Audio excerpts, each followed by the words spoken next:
Bonjour à tous, j'ai jugé opportun aujourd'hui de vous faire une introduction de ma vidéo parce que je peux comprendre que certains se demandent mais pourquoi elle nous bassine encore avec ces histoires de symbolisme, d'architecture, de chiffres. De toute façon, on comprend pas grand chose et on n'y croit pas trop et on voit pas le rapport avec ce qui se passe aujourd'hui. Et pourtant, le rapport, il y en a un et franchement, je pense que ça vaut le coup de s'y intéresser parce que aujourd'hui, ce que vous allez visionner dans cette vidéo est la somme en fait d'un corpus de connaissances qui a été passé depuis l'Égypte ancienne, au moins, en tout cas c'est ce qu'on sait pour l'instant pour sûr, qui a été passé depuis l'Égypte ancienne jusqu'à aujourd'hui à travers l'art et l'architecture entre autres, et qui est aujourd'hui repris dans les productions hollywoodiennes ou ce genre de choses. Et je pense que c'est très intéressant de s'y pencher, parce que ça nous permet de comprendre, par exemple, pourquoi Christine Lagarde nous parle du chiffre 7 au FMI en nous disant que c'est un chiffre extrêmement important et qu'ils vont baser certaines décisions là-dessus. Pourquoi? D'où elle sort ça? On se dit qu'elle a une bouffée délirante ou un truc comme ça et on passe à autre chose parce qu'on comprend pas le rapport en fait. Mais après on voit Macron qui se compare à Jupiter, Bruno Le Maire qui se compare à Hermès ou à Mercure. Et on a JP Morgan qui nous dit quelque chose comme les millionnaires n'utilisent pas l'astrologie, mais les milliardaires si. Et on voit Aleister Crowley sur la pochette des Beatles. Et tout ce genre de petits détails, ou alors encore, comme vous pouvez le voir sur la miniature, François Mitterrand qui construit des pyramides au Louvre. Et on ne voit pas le rapport, on se dit mais qu'est-ce que c'est leur délire? Et en fait leur délire c'est ce corpus de connaissances qui a été passé depuis l'Égypte ancienne jusqu'à aujourd'hui, qui renferme des connaissances sur l'univers, sur la psychologie, sur énormément de choses. Et ce qui est dans ma compréhension des choses aujourd'hui, la base des sociétés secrètes, qui a été décrit brillamment par Marc Passio, dont j'ai traduit les travaux, que je vous conseille d'aller consulter. Je vous conseille également d'aller consulter la vidéo que j'ai traduite de Randall Carlson, qui parle un petit peu aussi de ces choses-là, qui est très intéressante. Pas celle sur Halloween, l'autre, celle sur les cycles cosmiques. Parce que en fait, toutes ces connaissances qui ont été transmises vont nous raconter des choses sur les lois de l'univers, sur les mathématiques, sur la physique et sur nous-mêmes. Parce que comme le dit le proverbe hermétique, ce qui est en haut est comme ce qui est en bas. Donc je vous souhaite à tous un très bon visionnage et je vous dis à très bientôt.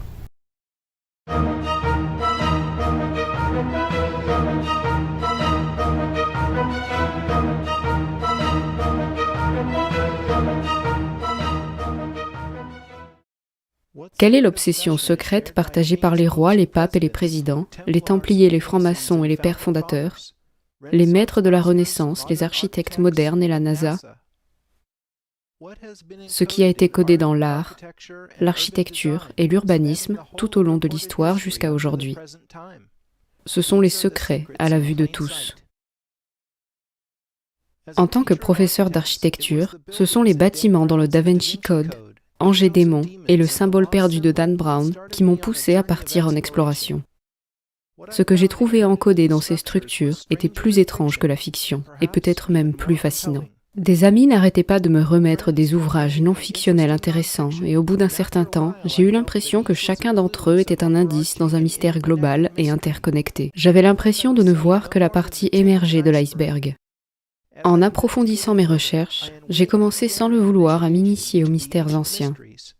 J'ai progressivement découvert un ensemble de connaissances, habilement cachées à la vue de tous, dans la conception de bâtiments importants, d'œuvres d'art célèbres, dans des alignements à longue distance entre les sites sacrés, ainsi que dans les rues et les espaces publics de nombreuses grandes villes du monde. Ce que j'ai découvert est l'histoire d'œuvres monumentales, spécifiquement conçues pour incarner un programme symbolique de sagesse ancienne. Cette sagesse est liée à des vérités fondamentales sur la conception ou l'architecture de l'univers, qui s'expriment le mieux par des principes musicaux, la géométrie sacrée et la théorie des nombres. Ce que j'appelle l'architecture de l'univers est étroitement lié aux philosophies hermétiques de Pythagore et de Platon. Toute chose est nombre, toute chose est esprit, en effet, tout est conscience. Ces idées ont vu le jour avant les pharaons, et les spécificités de cette science ancienne ont été transmises au fil des siècles par des groupes secrets voués soit à la préservation d'idées hérétiques en des périodes dangereuses, soit à l'exploitation de la connaissance elle-même pour l'acquisition du pouvoir temporel. Vous serez peut-être surpris d'apprendre que des personnes vivant à ce que les historiens appellent l'aube de la civilisation possédaient la capacité de mesurer avec précision la taille de la Terre et de mesurer de longues distances avec une précision qui rivalise avec celle des satellites GPS. Vous découvrirez comment les temples les plus anciens qui ont survécu ont une compréhension élégamment codée de la Terre, de la Lune et du Soleil, qui est à certains égards plus avancée que la science moderne. Nous voyagerons virtuellement jusqu'à Gizeh, Stonehenge, Jérusalem, Rome, Paris, Londres, Édimbourg, New York, Washington DC, Winnipeg et San Francisco à la recherche de réponses. Dans ces lieux, je révèle un système interconnecté de géométrie et de symbolisme qui remonte au moins à l'Égypte ancienne. Nous trouverons des triangles de Pythagore, des vesica Pisces, des ronds-points, des pyramides, des octagrammes, des énéagrammes et des zodiaques encodés dans une grande partie de la grande architecture et du design urbain du monde, exposant une obsession secrète pour le symbolisme ancien qui s'étend sur des siècles jusqu'à aujourd'hui. De nombreux chercheurs d'hier et d'aujourd'hui ont découvert des indices importants sur ce mystère. J'ai synthétisé le travail de nombreux autres auteurs et j'ai eu la chance d'établir mes propres liens grâce à des livres, Internet et au pouvoir de démocratisation d'outils gratuits tels que Wikipédia, Google Earth et SketchUp. Ce que je m'apprête à partager avec vous est un effort continu et je vous invite à y participer. Je crois que le moment est venu de révéler ce qui a été caché pendant tant de siècles et de porter cet ensemble de connaissances à l'attention du public pour le bénéfice de tous. Après avoir lu Le symbole perdu, j'ai été intrigué par Washington DC. C'est une ville qui déborde de symbolisme ésotérique. En zoomant depuis l'espace, comme on peut le faire dans Google Earth, permettez-moi de vous indiquer quelques points de repère. Voici la Maison Blanche, le Capitole, le Washington Monument, le Jefferson Memorial, le Lincoln Memorial et le Pentagone, de l'autre côté du Potomac. Rick Campbell a découvert une grande partie de la géométrie sous-jacente de la ville sur son site informatif dcsymbols.com. Il voit le diagramme suivant dans les rues et l'interconnexion des monuments. La géométrie consiste en un pentagramme au-dessus d'un cube, le tout contenu dans une pyramide. Chacune de ces formes porte une signification que nous allons explorer. Nous verrons plus loin en Égypte comment le pentagramme symbolise le microcosme, c'est-à-dire tout ce qui se trouve dans l'univers à l'échelle humaine ou plus petite. Le cube est un symbole ésotérique récurrent pour le corps que nous rencontrerons partout dans le monde. J'ai trouvé une paire de triangles 3 par 4 par 5 entre le cube et la pyramide. En enlevant la couche du cube, vous voyez que les rectangles qui entourent la Maison Blanche sont également constitués d'une paire de triangles imbriqués, cette fois-ci avec des proportions de 5 par 12 par 13. 3, 4, 5 et 5, 12, 13 sont les deux premiers triplets pythagoriciens. Comme vous pourrez le constater, les connaissances pythagoriciennes jouent un rôle prépondérant dans l'élucidation de ce mystère. Où avons-nous déjà vu une pyramide inachevée? Au dos du billet d'$1, bien sûr. Si nous éclairons la pyramide de Washington DC avec le même œil de la Providence, nous sommes dirigés vers un bâtiment spécifique. Est-ce l'œil de la Providence que nous regardons, ou son incarnation plus ancienne, l'œil d'Horus? Quoi qu'il en soit, qu'y a-t-il derrière l'œil qui voit tout du soleil? Il s'agit du siège de la franc-maçonnerie écossaise, qui porte de nombreux noms, dont le Conseil suprême, le Conseil mère du monde et la Maison du Temple. Ce bâtiment est chargé de symbolisme égyptien, avec une pyramide inachevée de 13 marches au sommet, comme sur le billet d'$1, et 2 sphinx géants flanquent l'entrée à l'avant. L'architecte John Russell Pope a modelé le bâtiment en 1911 d'après le mausolée d'Halicarnasse, qui fait aujourd'hui partie de la Turquie. Considéré comme l'une des 7 merveilles du monde antique, il servait de tombeau au roi Mosol, d'où le nom mausolée. La maison du Temple sert également de tombeau à Albert Pike, souverain grand commandeur, général confédéré et le plus célèbre franc-maçon de son époque. Pike a écrit Morale et Dogme, le manuel remis aux nouveaux membres jusqu'en 1974, qui détaille les 33 grades de la franc-maçonnerie. C'est dans la maison du Temple que se déroule le point culminant de l'intrigue du symbole perdu. Campbell montre comment l'élévation a été conçue ad quadratum, ce qui signifie d'après le carré, en latin. Ad quadratum est un modèle de conception sacrée que nous verrons employé à Washington D.C. et à la cathédrale de Chartres.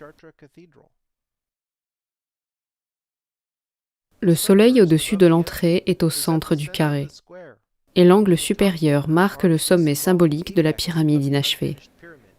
L'angle inférieur marque vraisemblablement la crypte où Pike est enterré. Les francs-maçons écossais sont très attachés au nombre 33. La maison du Temple comporte 33 colonnes de 33 pieds de haut.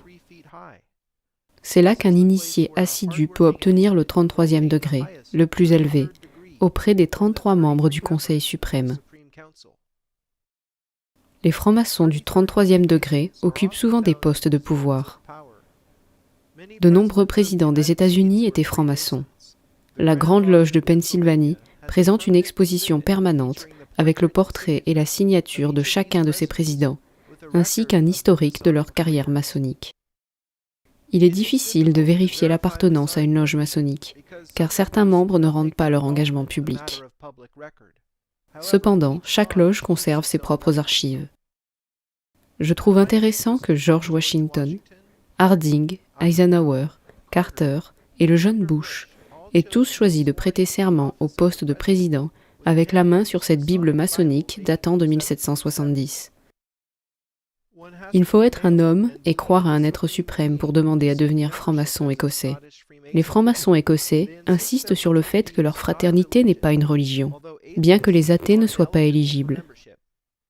La franc-maçonnerie n'est pas une société secrète, mais ses membres sont fermement invités, sous peine de mort, à ne pas révéler les secrets les plus importants. Une grande partie de ce qui se passe à l'intérieur de la maison du Temple a été reconstituée par des chercheurs extérieurs au cours des dernières années. Cela a été mis en avant dans le symbole perdu de Dan Brown. Les membres peuvent atteindre le 32e degré en travaillant dur et en étudiant, mais seuls ceux qui sont sélectionnés par le Conseil suprême peuvent atteindre le 33e degré, le plus élevé. Richard Hoagland et Mike Barra ont découvert les liens les plus intéressants entre les francs-maçons écossais et la NASA. Voici Cap Canaveral, au Centre spatial Kennedy. Ce sont les deux aires de lancement où toutes les missions Apollo et les navettes spatiales ont quitté la Terre. Voici la piste unique, la piste 33. De tous les vecteurs qu'ils auraient pu choisir pour la piste, pourquoi la NASA a-t-elle choisi 33 degrés à l'ouest du Nord? Si cela vous semble être une preuve circonstancielle, que diriez-vous de ceci? Voici l'astronaute Buzz Aldrin, franc-maçon du 33e degré, sur la Lune, tenant le drapeau du Conseil suprême, qu'il a ensuite ramené sur Terre et remis au commandant suprême de la Maison du Temple. Ces exemples montrent que les francs-maçons et la NASA sont obsédés par ce nombre. Je me demande ce qu'il y a de si spécial dans le 33. Où ce nombre apparaît-il par ailleurs? On dit que Jésus a accompli 33 miracles et qu'il est mort à l'âge de 33 ans. Ce n'est peut-être pas une coïncidence. La Bible dit que le roi David, père du célèbre Salomon qui a construit le premier temple de Jérusalem, a régné pendant 33 ans. Dans la Kabbale, ou mystique juive, il y a 10 séphirotes dans l'arbre de vie, plus une autre cachée appelée Da'at. En ajoutant les 22 chemins entre les séphirotes, le total atteint le magique 33. Ma théorie implique la résonance de Schumann, c'est-à-dire la fréquence à laquelle la Terre vibre. Les scientifiques ont mesuré cette onde stationnaire à 7,83 Hz, avec une longueur d'onde égale à la circonférence de la Terre. Ce bourdonnement inaudible est dû aux décharges de foudre dans notre ionosphère conductrice, ce qui fait sonner la planète comme une cloche.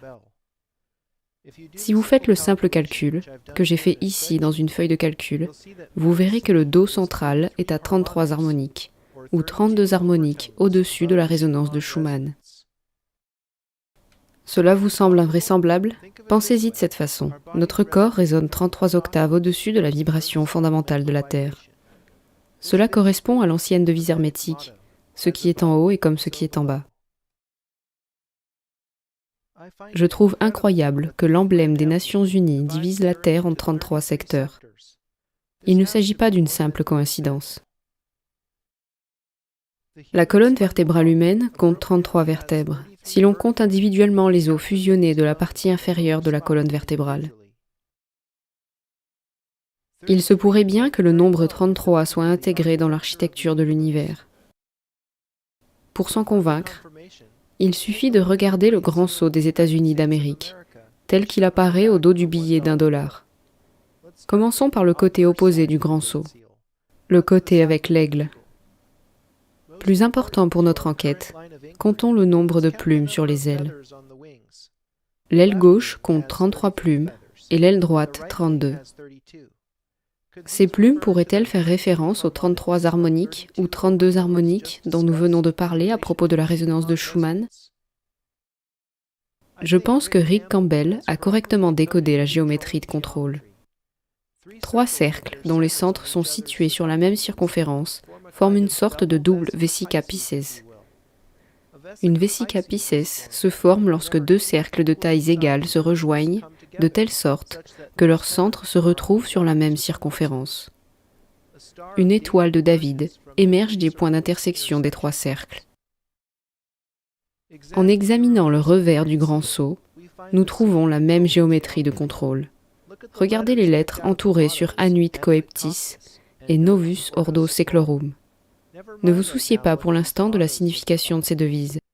Les lettres aux pointes de l'étoile de David sont A, S, N, O, M.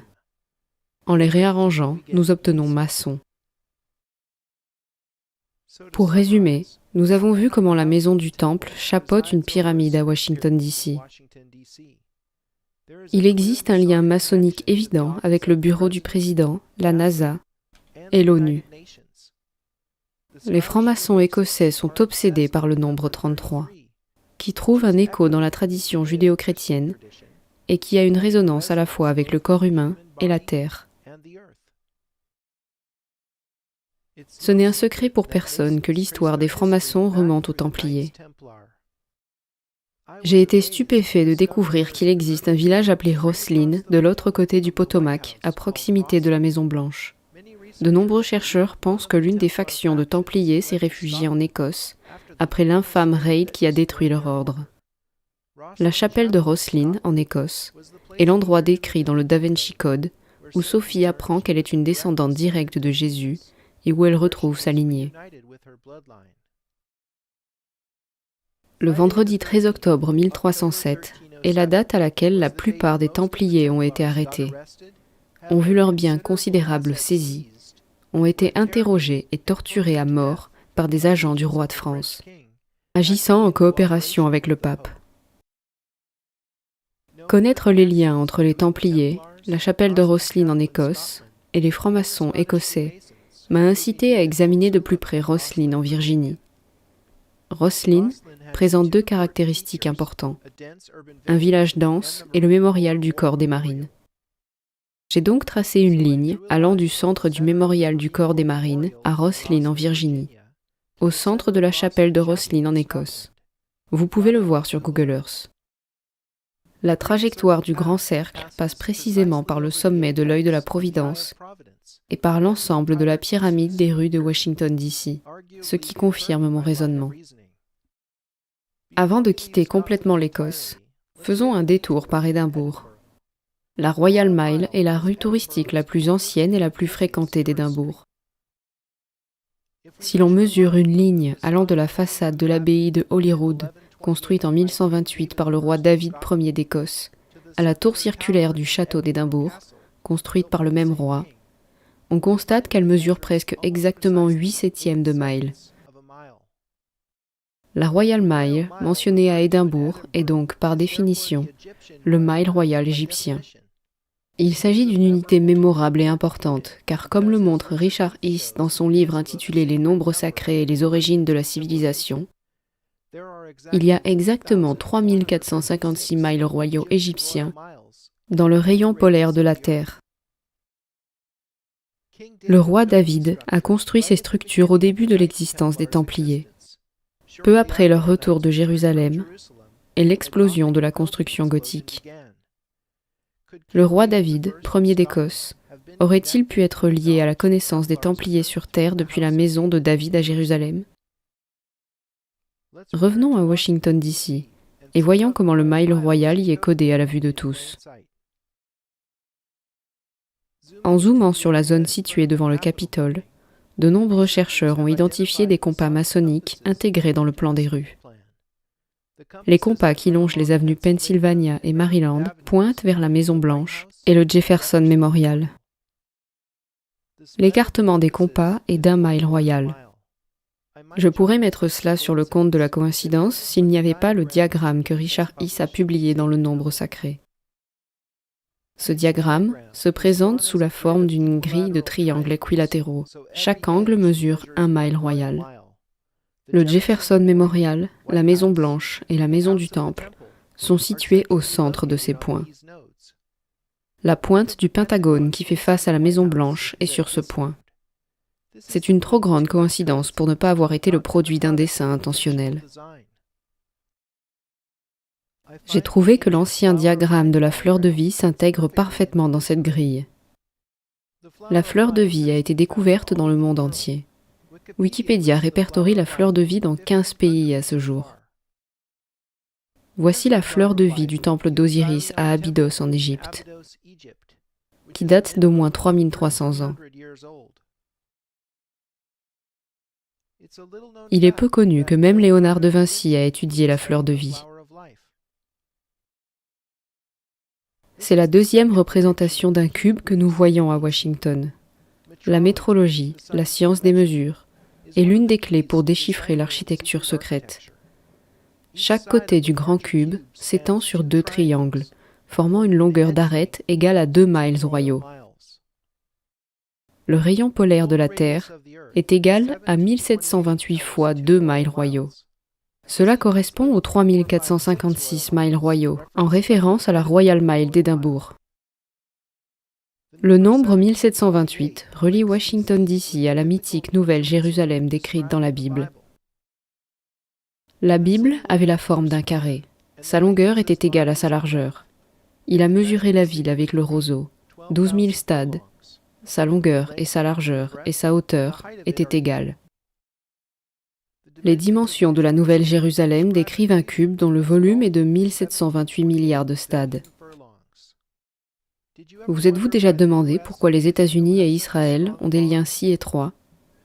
DC et la Nouvelle Jérusalem. Voici le bâtiment de la Cour suprême israélienne de 1992 à Jérusalem. Cette pyramide surmontée d'une fenêtre vous semble-t-elle familière? Il semble que ce soit l'œil de la Providence, le même symbole que l'on trouve dans les rues de Washington DC et sur le billet d'$1. De nombreux chercheurs ont vu l'arbre de vie de la mystique juive encodé dans les ronds-points et les monuments de Washington DC. Cependant, le site dcsymbols.com est le seul à montrer comment les rues et les ronds-points correspondent à cette première représentation de l'arbre de vie Porta-Lucis, datant de 1516. La version du portail de lumière a la forme d'un véritable arbre. C'est peut-être de là que vient le nom de l'arbre de vie. Les rues légèrement incurvées autour du rond-point Scott imitent la forme du Y de Pythagore. Dans l'architecture secrète de la capitale de notre nation, l'auteur David Ovason dit « Le Y pythagoricien est un vestige dessiné d'un chemin de vie, où l'on est perpétuellement confronté à un choix de direction symbolique. Doit-on faire le bien ou le mal ? Le rond-point Scott se trouve dans la position de l'arbre de vie connu sous le nom de Da'at, la séphira cachée. Selon la Kabbale, la raison pour laquelle Da'at est représentée cachée est que les humains qui restent égoïstes ne peuvent pas la voir. Seuls ceux qui s'orientent vers le service des autres sont capables de voir la lumière de Da'at, dans laquelle les 10 séphirotes sont unies en une seule. Je pense que le rond-point Scott illustre l'architecture secrète de DC. Elle est facile à voir une fois que l'on a la connaissance, mais reste cachée au grand public. La plupart des gens qui connaissent l'arbre de vie sont plus familiers avec la version d'Athanasius Kircher de 1652, qui est organisée en 3 colonnes. La version de Kircher apparaît ici dans le plan de John Evelyn pour la reconstruction de Londres après le grand incendie de 1666. Lui et Christopher Wren ont tous deux présenté des plans basés sur l'arbre de vie, bien que le projet de Wren n'ait pas été aussi audacieux que celui d'Evelyn. Ni l'un ni l'autre n'ont été réalisés. Mais cela montre que ce type de symbolisme ésotérique n'était pas nouveau lorsque DC a été aménagé un siècle après le grand incendie de Londres. Comme vous l'avez vu, il y a une profonde connexion avec le judaïsme, à la fois dans l'arbre de vie et dans la métrologie du grand cube de Richard Heath, qui relie Washington D.C. à la mythique Nouvelle Jérusalem de la Bible. Pour comprendre pourquoi la fleur de vie et l'arbre de vie se trouvent à Washington D.C., il faut suivre une formation visuelle d'1 minute en géométrie sacrée. La fleur de vie pousse sur l'arbre de vie. La géométrie de la fleur de vie est basée sur la réalité 2D de 6 cercles qui s'emboîtent parfaitement autour d'un 7e central, représenté ici par des centimes. Les fleurs finissent par porter des fruits, et avec la connaissance des cercles, nous avons le diagramme traditionnel du fruit de la vie qui contient 13 cercles. En reliant les points, il révèle le cube de Métatron, un diagramme important dans l'étude de la géométrie sacrée. Il a été nommé d'après le personnage biblique Enoch, qui a été transformé en l'archange Métatron. Le cube de Métatron contient les 5 solides platoniciens, à la fois à des échelles plus petites et plus grandes, comme une fractale. Les solides platoniciens occupent une place importante dans la philosophie de Platon, qui leur a donné leur nom. Les points dans les interstices codent le motif de 2 tétractises pythagoriciennes qui se croisent. C'est le motif sur le billet de $1 dans ce qu'on appelle la gloire, au-dessus de la tête de l'aigle. Les pythagoriciens prêtaient serment à la tétractise, qui était le symbole le plus important dans leur adoration secrète du nombre. Tout ce symbolisme est interconnecté dans un système. Les francs-maçons étudient pendant des années pour comprendre ces choses et avancer à travers leurs degrés. La franc-maçonnerie est un vestige d'une ancienne école de mystère. Regardez combien de 13 se trouvent sur le grand sceau. Nous avons déjà vu les 13 étoiles de gloire au-dessus de la tête de l'aigle. Dans les griffes de l'aigle, il y a 13 flèches, 13 feuilles sur les branches qui contiennent 13 olives et 13 bandes sur le bouclier. Peut-être que les 13 colonies n'étaient pas un accident. Curieusement, l'aigle n'a que 9 plumes à sa queue. Tout a une signification en symbolisme. Le 13e degré de la franc-maçonnerie écossaise est appelé l'arche royale de Salomon. C'est à propos d'Enoch, descendant dans un sous-sol, de l'arche, d'un triangle d'or, d'un cube d'agate et du nom de Dieu. Enoch aurait creusé 9 chambres, comme les plumes de la queue, sous le mont du Temple à Jérusalem, l'une au-dessus de l'autre, chacune avec une arche de soutien. Dans la dernière chambre, il a placé un cube d'agate, inséré dans un triangle d'or gravé du saint nom de Dieu. Par cette géométrie sacrée, Rick Campbell a démontré que le cube d'Enoch est en fait le cube de Métatron, le triangle dans le cube. Le nom de Dieu, représenté en hébreu, s'appelle le tétragramme, le mot de 4 lettres le plus sacré du judaïsme. Les lettres du tétragramme sont traditionnellement représentées dans la tétractise pythagoricienne, parce qu'elles codent le Shem Haméporash, ou les noms de Dieu, qui dans la tradition mystique juive correspondent à 72 arrangements des 4 lettres sacrées. La pratique consistant à attribuer des nombres aux lettres s'appelle la gématrie. Nous voyons ici comment les lettres du triangle d'Enoch codent le nombre 72, le nombre de noms de Dieu. Lorsque l'on s'intéresse de près à la plupart des religions, on finit par trouver la croyance du caractère sacré des nombres. Enoch aurait été transformé en l'archange Métatron à l'âge de 365 ans, son âge étant une référence solaire évidente. En parlant d'hommes solaires élevés au rang divin, regardons la rotonde du Capitole. Ce point central de la démocratie américaine est mis en avant dans le symbole perdu de Dan Brown. Le mythologue William Henry a interprété la signification du bâtiment du Capitole comme étant le temple de Salomon au cœur de l'Amérique. En regardant par l'oculus du dôme du Capitole, nous voyons l'immense fresque de Constantino Brumidi, intitulée L'apothéose de George Washington. Le mot apothéose signifiant l'élévation d'un homme au rang de Dieu. George Washington est assis sur un arc-en-ciel dans les nuages, entouré de 13 jeunes filles et flanqué de la déesse de la liberté et de la victoire. Henry a déterré ce qui a probablement été l'inspiration de Brumidi pour représenter Washington assis sur un arc-en-ciel devant une porte des étoiles. Voici Jésus faisant de même. Dans les deux cas, notre homme devient Dieu. La fresque au cœur de l'Amérique élève clairement Washington au rang d'une sorte de divinité solaire. 6 groupes allégoriques, disposés en hexagone, racontent des histoires centrées sur les anciens dieux, Mercure, Vulcain, Cérès, Minerve, Neptune et Columbia. Qu'est-ce que tout ce symbolisme païen a à voir avec l'histoire officielle des États-Unis? Rien du tout. La fresque est entourée de 72 étoiles qui rappellent les noms de dieux dans la tradition mystique juive. En astronomie, ce nombre d'étoiles s'explique par le fait qu'il faut 72 ans à la Terre pour se déplacer d'1 degré. Nous en apprendrons davantage sur le cycle précessionnel à Rome. En regardant de plus près, on trouve plusieurs références cryptographiques à la déesse égyptienne Isis, en particulier dans l'allégorie de l'agriculture. Flora au sein découvert, et Young America coiffée d'un bonnet phrygien, se tenant devant Cérès, déesse de l'agriculture. Une gerbe de blé est souvent utilisée pour représenter la déesse de la nature, comme la Vierge représentée ici. Et le sein découvert et le bonnet phrygien sont des attributs bien connus d'Isis, largement utilisés pendant la Révolution française. Ici, les symboles sont représentés ensemble dans la liberté guidant le peuple de Delacroix. La déesse est personnifiée des deux côtés de l'Atlantique, comme la nature, la raison, Liberty, la liberté, ainsi que Columbia. Ce sont toutes des références ésotériques à la déesse égyptienne Isis. Voici $1 en argent représentant Liberty avec un bonnet phrygien sur un poteau. Cette pièce vaut aujourd'hui plus de 6 chiffres. Le sceau du Sénat américain montre également le bonnet phrygien qui nous est désormais familier. Pour couronner le tout, la déesse de la liberté se trouve à l'extérieur du dôme du Capitole et récemment, au milieu du centre d'accueil des visiteurs du Capitole, on trouve encore d'autres représentations de vous savez qui, les architectes du Capitole étant manifestement obsédés par le culte secret d'Isis.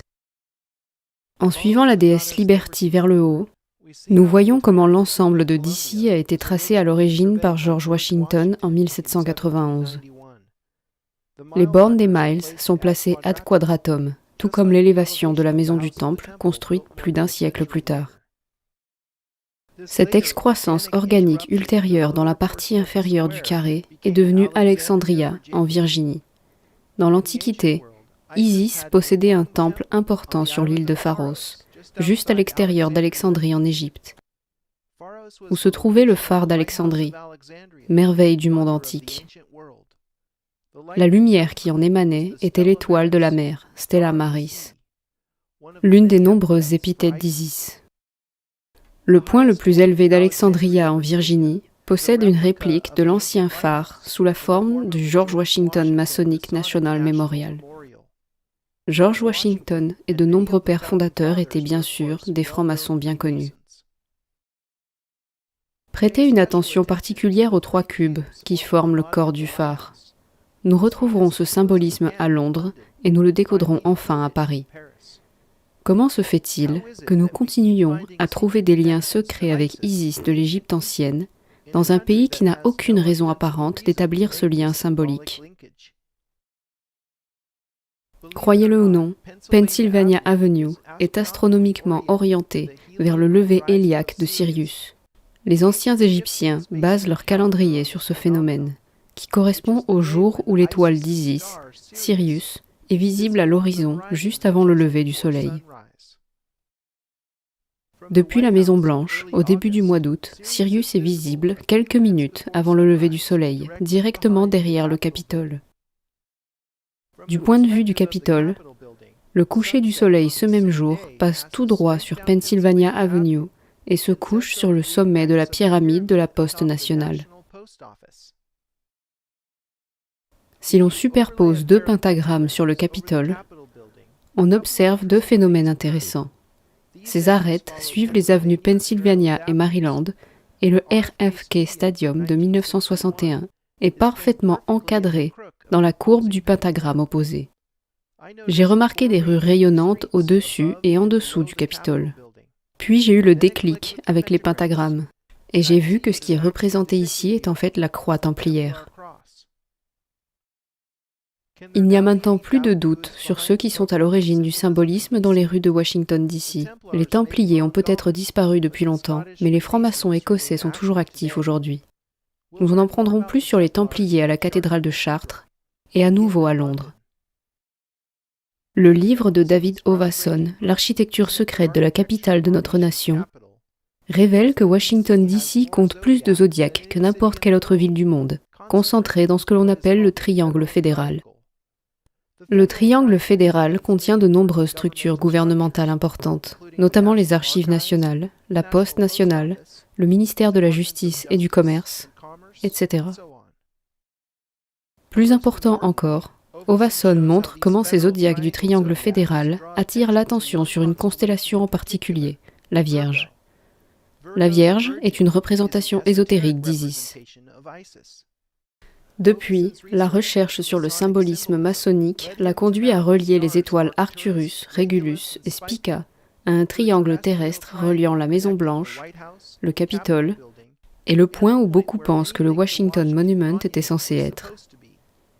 Le Washington Monument est légèrement décalé vers l'est par rapport à l'axe nord-sud de la Maison Blanche et du Jefferson Memorial. Certains prétendent que ce décalage est dû au fait que le point marqué se trouve sur une décharge et que le site où le monument a été construit se trouve sur un terrain solide. Quoi qu'il en soit, voici cette disposition stellaire particulière ramenée sur Terre. La Vierge se trouve sur le triangle fédéral et le lion sur le Capitole. L'astronome maçonnique français du XVIIIe siècle, Jérôme Lalande, a écrit « La Vierge est consacrée à Isis ». Tout comme le lion est consacré à son mari Osiris. Isis est donc lié au triangle fédéral et Osiris au Capitole. La main droite de la Vierge pointe vers la Maison Blanche, mais sa main gauche est en fait sur le Washington Monument. C'est très intéressant pour ceux qui connaissent l'histoire d'Isis. Isis pourrait-elle tenir le phallus d'or d'Osiris sous la forme du Washington Monument ? Selon l'ancienne histoire égyptienne, tout a commencé lorsque Seth est devenu jaloux de son frère Osiris, qui était le roi de toute l'Égypte, et dont la compagne était la belle Isis. Seth trompa et tua alors Osiris, découpa son corps en 14 parties, les enferma dans un cercueil, à l'exception d'une seule, et l'envoya sur le Nil. En guise d'insulte finale, il jeta le pénis d'Osiris dans le fleuve. Sa sœur consort, Isis, fut finalement capable de récupérer et de reconnecter magiquement toutes les parties du corps d'Osiris, à l'exception de son pénis, qui fut malheureusement mangé par un poisson. Isis façonna un phallus en or, l'attacha à Osiris et le ramena à la vie en chantant. Grâce à cette expérience, Osiris ressuscité devint le seigneur des morts. Isis fut fécondée par le phallus d'or, et leur fils Horus devint le dieu du soleil. C'est l'histoire originelle du sexe et de la violence, de la jalousie, de l'inceste et de la grossesse. Le Washington Monument est un symbole phallique évident. Les trajets de la Vesica Piscis entourant l'obélisque suggèrent des organes génitaux féminins. Pris ensemble, ces symboles représentent l'union d'Osiris et d'Isis et la conception du dieu soleil Horus. Vous pensez peut-être que je vais trop loin, mais regardez ce qui se trouve au-dessus de l'ascenseur, qui monte dans le Washington Monument. Le même ascenseur que Robert Langdon a pris à la fin du symbole perdu. Juste au-dessus des portes de l'ascenseur se trouve une sculpture en bronze de George Washington, réalisée par le franc-maçon français Houdon. Et au-dessus se trouve le disque ailé d'Horus. Qu'est-ce que ce symbole solaire égyptien a à voir avec l'Amérique ? C'est un indice de la signification secrète de l'obélisque dans l'endroit le plus public. Mais combien de personnes l'ont vu et compris? Les dimensions du monument tournent tout autour du 6 et du 5. Quelle étonnante coïncidence que 6660 pouces égale 555 pieds. Cela serait-il lié à la signification du 5 et du 6 en Égypte? Le Washington Monument n'est pas un véritable obélisque taillé dans un seul morceau de pierre. Il s'agit plutôt, au sens propre comme au sens figuré, d'une œuvre monumentale de maçonnerie. L'étude métrologique méticuleuse du Washington Monument par Bernard E. Peach révèle un diagramme sacré projeté sur la Terre. Sur la base de la hauteur et de l'angle exact de la pyramide, sa face et son arête projettent des lignes jusqu'au sol et tracent des cercles proportionnés ad quadratum. Le diagramme présenté ici est appelé l'octagramme en mathématiques. C'est un symbole utilisé dans de nombreuses religions et cultures à travers le monde. J'ai brièvement retracé l'histoire de l'octagramme pour en découvrir la signification.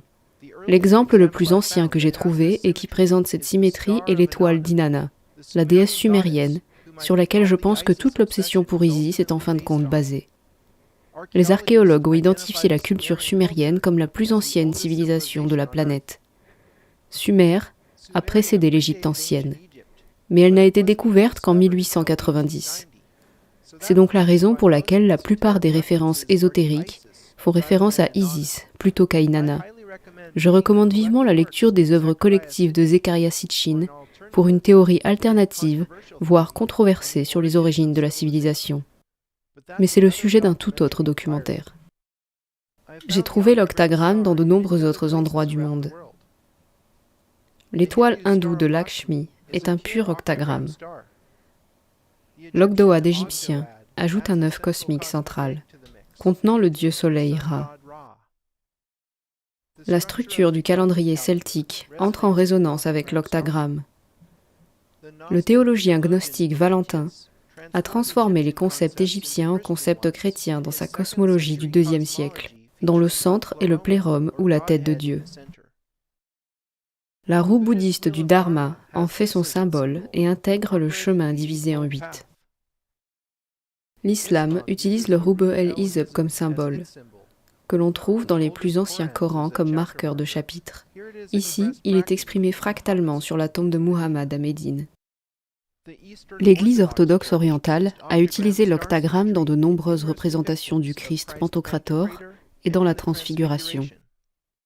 Même la culture aztèque, apparemment sans rapport, a produit la Piedra del Sol calendaire, présentant cette symétrie remarquable. Enfin, le Vatican a également codé ce puissant symbole sur la place Saint-Pierre. L'ancien obélisque égyptien en son centre est littéralement un gigantesque cadran solaire, avec des pierres dans le pavé marquant les saisons. L'octagramme est donc résolument un symbole solaire, qui convient parfaitement à l'obélisque masculin, qui est la lecture principale du Washington Monument. Cependant, l'énergie féminine n'est pas entièrement négligée dans le Washington Monument. Nous avons déjà vu comment une Vesica Piscis étirée entoure l'obélisque. Rick Campbell a mis en lumière quelque chose d'encore plus caché. Si l'on dessine la Vesica Piscis à l'échelle, le diamètre des cercles étant égal à la hauteur du Washington Monument, 555 pieds, la grande pyramide d'Égypte s'inscrit parfaitement à l'intérieur de la vulve. Ce n'est pas un hasard. L'architecte qui a conçu le Washington Monument a dû vouloir le relier secrètement à la grande pyramide. La grande pyramide et le Washington Monument ont tous deux phi dans leurs proportions, qui est l'un des nombres les plus intéressants des mathématiques. La dernière chose que j'ai remarquée à Washington DC m'a propulsé dans un voyage virtuel autour du monde. Vous vous souvenez de la paire de triangles imbriqués entourant la Maison Blanche? J'ai été frappé par le fait que la pelouse en forme de fer à cheval dans le jardin de la Maison Blanche ressemble beaucoup à l'anneau de pierre bleue de Stonehenge. J'ai alors constaté que ces deux triangles formaient ensemble un rectangle de 5 par 12, qui avait les mêmes proportions que le rectangle du tour de Stonehenge. Suivant cette intuition, j'ai tracé une ligne allant de la pointe du triangle fédéral au centre de Stonehenge. Plus tard, j'ai zoomé sur la ville de New York lorsque ce trait était présent, et j'ai vu que l'alignement coupait parfaitement Central Park en deux. Ce n'est probablement pas un accident, alors allons-y.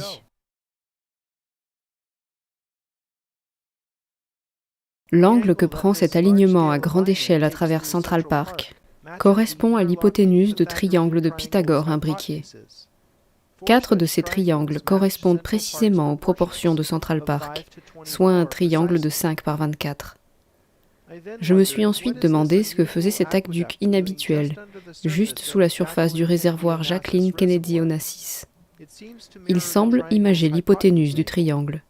C'est plutôt étrange, mais au cours de mes recherches, j'ai appris à suivre les soi-disant coïncidences où qu'elles mènent. L'aqueduc nous conduit au Metropolitan Museum of Art. En nous approchant encore, nous voyons cette variante du drapeau templier dans l'atrium de la collection Robert Lehman. Soit dit en passant, le chef-d'œuvre ésotérique d'Albrecht Dürer, Mélancolia I, se trouve dans cette collection, et nous l'étudierons en Égypte. Au cas où vous penseriez que j'imagine des liens là où il n'y en a pas, juste à l'extérieur de cette pièce se trouve l'un des plus anciens artefacts d'Amérique du Nord. Il s'agit d'un obélisque égyptien vieux de 3500 ans provenant d'Héliopolis. Notez l'octogone qui entoure un autre symbole solaire. Il ne reste qu'une poignée d'obélisques égyptiens anciens dans le monde, même si l'on prend en compte ceux qui sont encore en Égypte. C'est pourquoi je prends bonne note lorsque j'en observe un. Cet obélisque est le jumeau de l'aiguille de Cléopâtre à Londres. Les temples égyptiens avaient généralement des obélisques jumelés à leur entrée. Les obélisques, qui se trouvent aujourd'hui à New York et à Londres, encadraient ensemble l'entrée d'un temple à Héliopolis. Le transport d'une plaque de granit de 224 tonnes d'un bout à l'autre de la planète était un projet difficile et coûteux au XIXe siècle, et encore aujourd'hui. Relier les nations à l'Égypte ancienne était apparemment une motivation très puissante pour les francs-maçons qui se donnaient la peine de déplacer ces obélisques. En superposant les triangles, nous voyons que l'aqueduc pointe littéralement vers un ancien temple égyptien situé dans l'aile saclaire du musée. Le temple de Dendur a dû être déplacé de son site d'origine pour éviter qu'il ne soit submergé par la construction du barrage d'Aswan. En 1965, le gouvernement égyptien a offert le temple aux États-Unis, qui était représenté lors de la cérémonie par Jacqueline Kennedy Onassis. C'est une sacrée coïncidence, puisque l'aqueduc et le réservoir de Jackie nous ont conduits au temple même qu'elle a reçu. L'ancienne première dame jouait-elle le rôle d'Isis? Nous sommes à New York. Jetons un œil à l'un des endroits les plus touristiques et le plus grand symbole des États-Unis. Visitons la Statue de la Liberté. Les auteurs Graham Hancock et Robert Bauval ont fait des recherches sur la Statue de la Liberté, et vous pourriez être surpris de ce qu'ils ont trouvé. Le sculpteur français Bartholdi, franc-maçon bien connu, a à l'origine conçu cette statue colossale pour l'ouverture du canal de Suez en 1867. Un autre franc-maçon, Gustave Eiffel, qui fut plus tard rendu célèbre pour sa tour parisienne, fut chargé de l'ingénierie de la statue. On dit que Bartholdi a modelé la sculpture d'après la déesse romaine Libertas. En réalité, Libertas était un écho de la déesse égyptienne Isis. Après que le colosse de Bartholdi fut rejeté pour le canal de Suez pour des raisons financières, il la transforma en statue de la Liberté pour le port de New York. Il n'est donc pas surprenant que la pierre angulaire de la statue de la Liberté ait été posée lors d'une cérémonie maçonnique. Le chercheur Jim Allison a relié les points et identifié un triangle entre Gizeh, Pharos et l'ouverture du canal de Suez. L'angle de ce triangle correspond à l'inclinaison de la Grande Pyramide et ressemble à la lettre grecque delta, qui fait magnifiquement écho au delta du Nil. Le colosse de Rhodes était l'une des 7 merveilles du monde antique. La statue géante qui se dressait sur l'île de Rhodes représentait Apollon, dieu du soleil, qui portait également une couronne à 7 rayons. Les 7 rayons sont très intéressants, à la lumière du point culminant de la cérémonie d'initiation au culte d'Isis. Selon l'auteur du XIXe siècle, Édouard Schur, après qu'un initié ait survécu à toutes les épreuves harassantes et triomphé de la mort par le feu, l'eau et la tentation des sens, il était conduit dans un sanctuaire intérieur, où il contemplait une statue métallique colossale d'Isis. couronné d'un diadème à 7 rayons. Je crois que 7 est le chiffre secret d'Isis. Horus, le fils d'Isis, était le dieu du soleil. Tout comme Apollon, représenté dans le colosse de Rhodes, était le dieu du soleil pour les Grecs. Vous verrez que la base en étoile de la statue de la liberté est assez étrange, puisqu'elle comporte 11 branches. Je pense que cela a été fait pour que le symbolisme des nombres de la statue de la liberté s'intègre dans une importante structure égyptienne, la grande pyramide de Gizeh, dont le rapport entre la hauteur et la base est de 7 pour 11, comme le fameux magasin 7-Eleven. Et si le 11 de l'étoile de sa base ne suffisait pas, la hauteur de la statue, du talon au sommet de la tête, est de 111 pieds et de 1 pouce.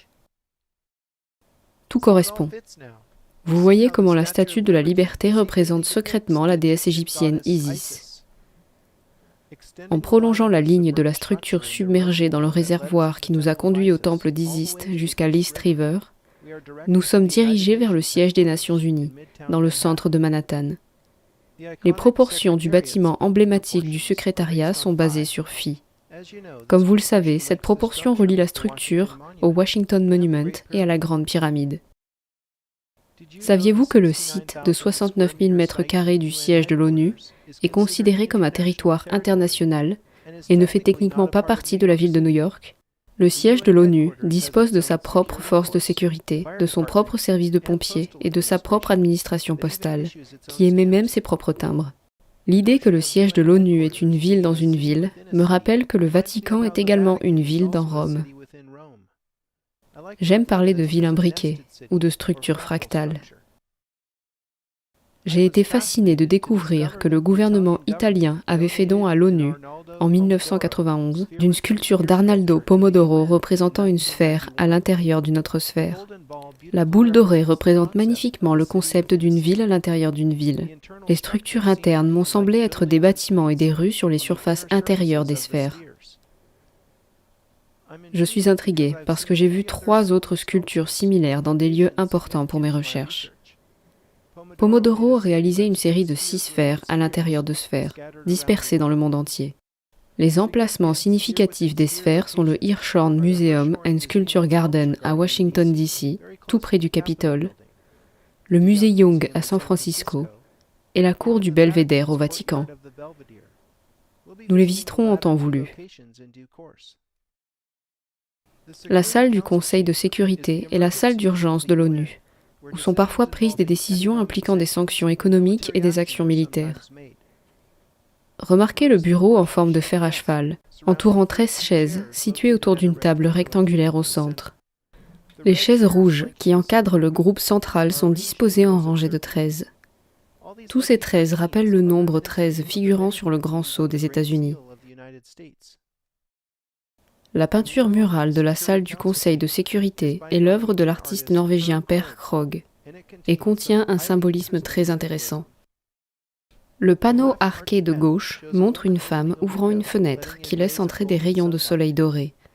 Le panneau de droite figure un homme sur un cheval blanc juste avant la pleine lune. Le soleil et la lune sont symbolisés dans les loges maçonniques par les colonnes Boaz à gauche et Jachin à droite. Boaz et Jachin se trouvaient à l'origine dans le temple de Salomon à Jérusalem. Boaz symbolise le soleil et Jachin la lune. On retrouvera ce symbolisme dans les tours du soleil et de la lune de la cathédrale de Chartres. La forme de la Vesica Piscis au centre de la fresque contient l'histoire du péché originel. Les jeunes Adam et Ève se tiennent à l'arrière-plan. Lucifer est suspendu à des lianes serpentines dans l'arbre de la connaissance, tendant la pomme à Ève. Les années passent et Adam et Ève sont représentés avec les bras entrelacés, plus près du centre de la Vesica Piscis. Avec le temps, leur premier-né, Caïn, apparaît au premier plan, aux pieds de ses parents. Cette imagerie sans équivoque est pour le moins étrange dans une chambre représentant toutes les nations du monde. La peinture murale symbolisant la sécurité de toutes les nations devrait probablement englober toutes les cultures et toutes les religions, mais elle a clairement un sous-texte judéo-chrétien. Il faut regarder de près pour le percevoir. Mais il y a un léger cercle représentant le soleil qui entoure la Vesica Piscis. On peut voir de petites flammes émanant du cercle, qui traversent 4 des panneaux de la peinture murale. Ici, le Soleil, ou le Fils, émerge du centre de la Vesica Piscis, ou matrice. L'oiseau qui se trouve sous la Vesica Piscis est un phénix, qui se tient au-dessus des cendres de son parent. Le phénix est un symbole de transformation et de la nature cyclique du temps. Hérodote a rapporté que cet oiseau mystérieux provenait de l'Égypte ancienne. Il existe un oiseau sacré appelé phénix. Je ne l'ai jamais vu moi-même, sauf en image, car il est extrêmement rare et n'apparaît, selon les habitants d'Héliopolis, qu'une fois tous les 500 ans, après la mort de ses parents. La bête de guerre est représentée tuée dans une crypte souterraine, transpercée d'un coup d'épée. La mitrailleuse d'artillerie abandonnée et le soldat déposant son fusil montrent que c'est la fin de la Seconde Guerre mondiale. L'ONU a été créée à la fin de ce conflit, en 1945, et l'imagerie de la guerre est donc tout à fait appropriée. Les âmes, ou les ombres entre la vie et la mort, littéralement monochromes, sont aidées par le bas des deux côtés de la peinture murale.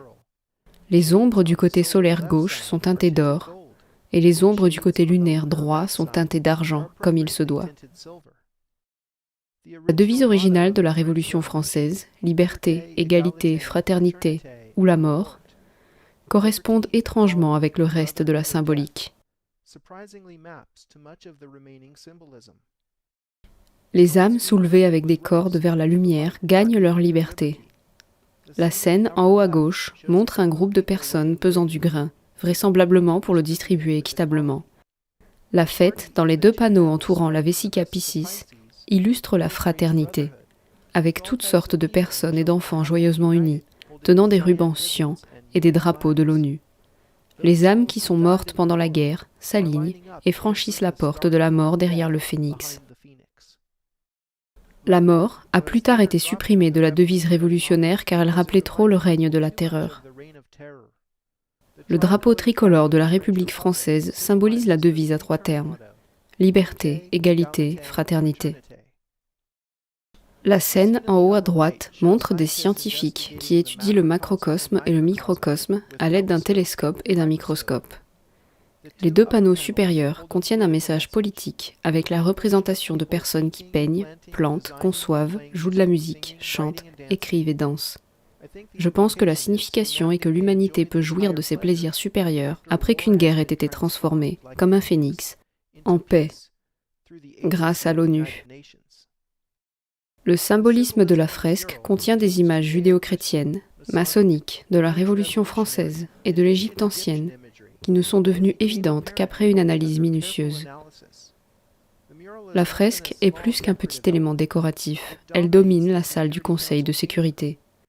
Par conséquent, je pense que le choix du symbolisme incorporé dans la fresque nous dit quelque chose sur le caractère de l'ONU elle-même.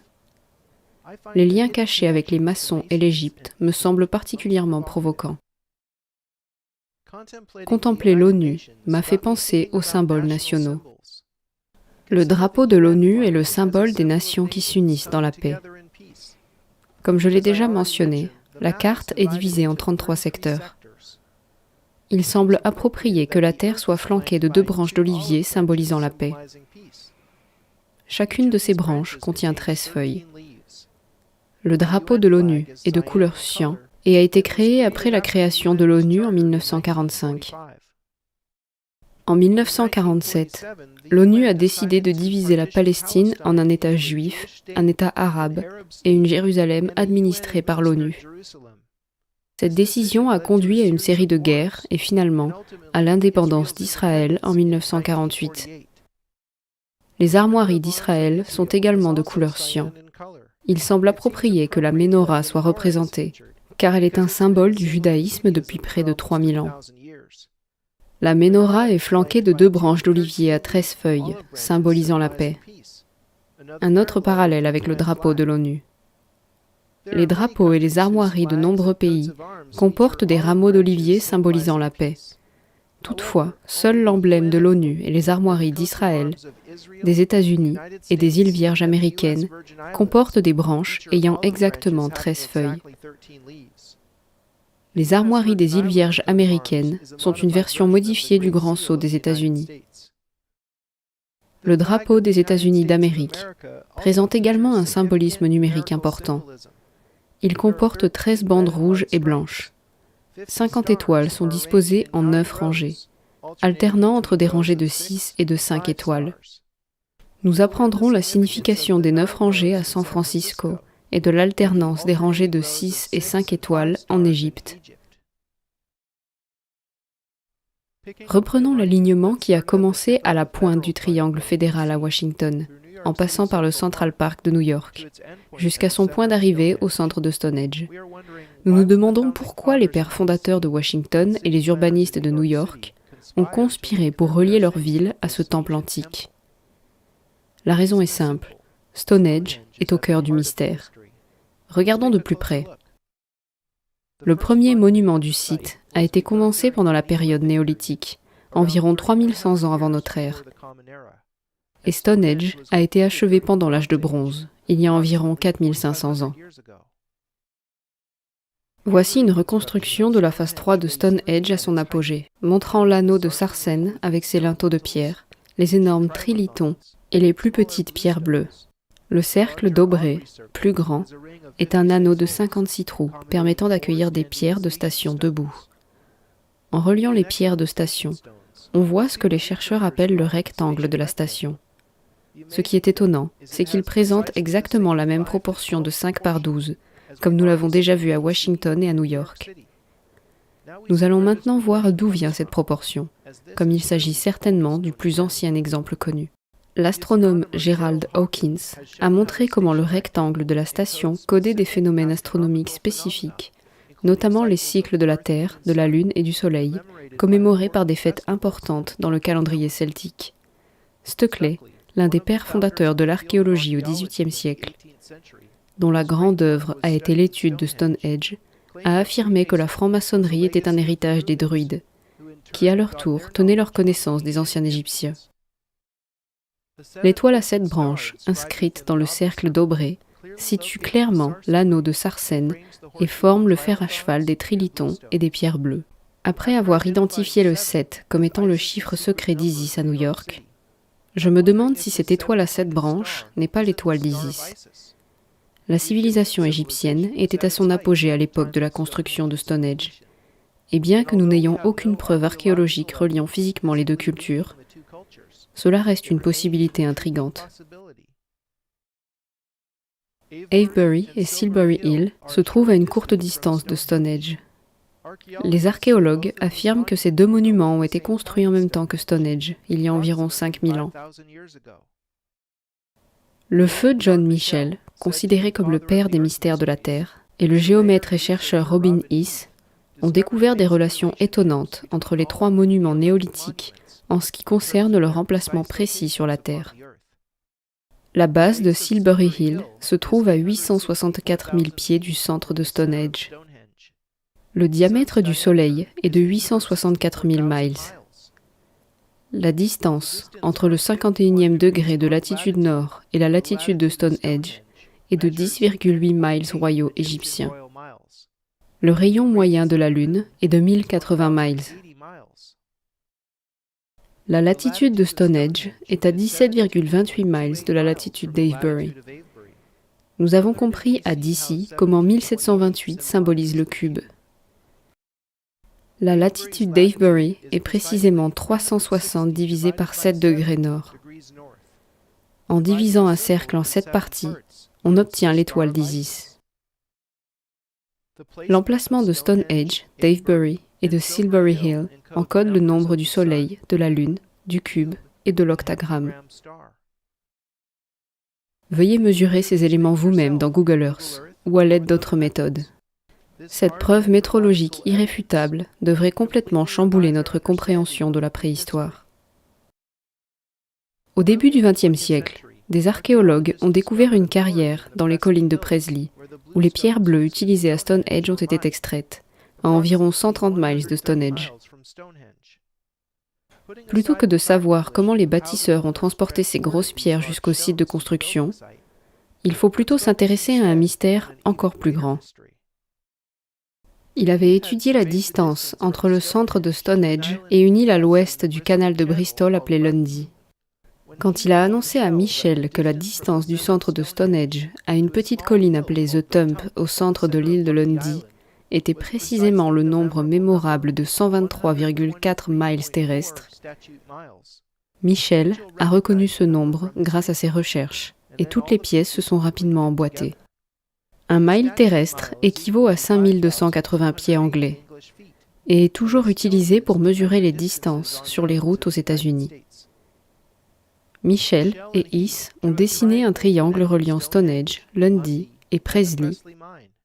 Les deux triangles imbriqués forment un rectangle qui a les mêmes proportions que le rectangle de la station de Stonehenge et qui, étonnamment, est exactement 2500 fois plus grand.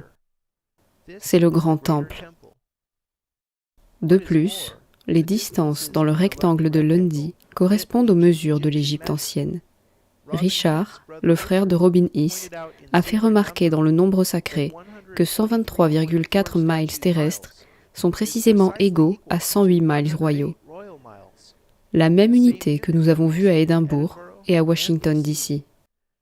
Il ne s'agit pas d'une distance arbitraire, puisque 108 miles royaux représentent 1/32e du rayon polaire de la Terre. Les architectes de Stonehenge ont dû choisir le site de construction par rapport à un point d'origine, choisi à l'origine au centre de l'île de Lundy. C'est absolument sublime, la façon dont Stonehenge résonne avec toute la région et avec la planète. Ce qui est en haut est comme ce qui est en bas. Le 108 est un nombre sacré pour de nombreuses religions du monde.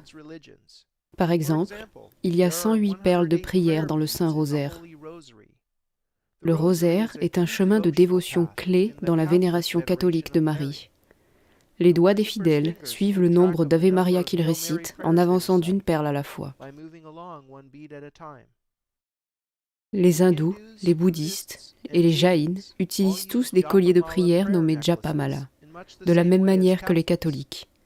Incroyable, les japamala sont le plus souvent composés de 108 perles exactement. Ils sont utilisés lorsque le fidèle chante ou répète des mantras.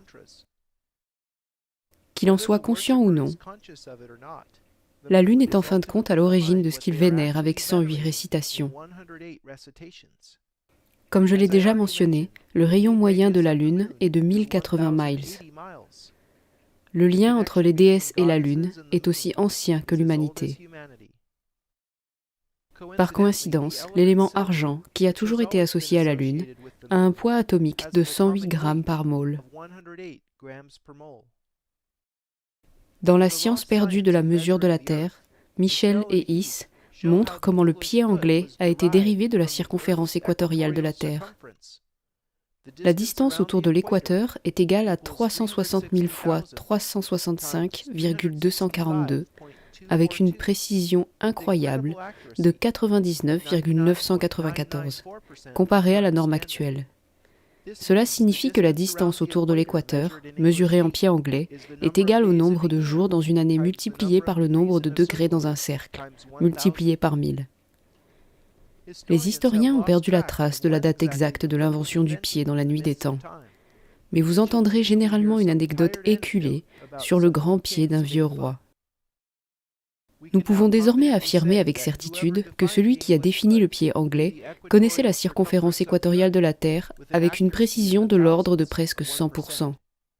Ce n'est qu'en 1995 que nous avons atteint ce niveau de précision dans la mesure de la Terre, lorsque le système de positionnement global, ou GPS, est devenu pleinement opérationnel. Il est clair que nous ne sommes pas les premiers à atteindre ce niveau de sophistication technologique. Le mile est également basé sur les dimensions de la Terre. Il y a 12 puissance 5 divisé par 10 miles dans la circonférence méridienne de la Terre.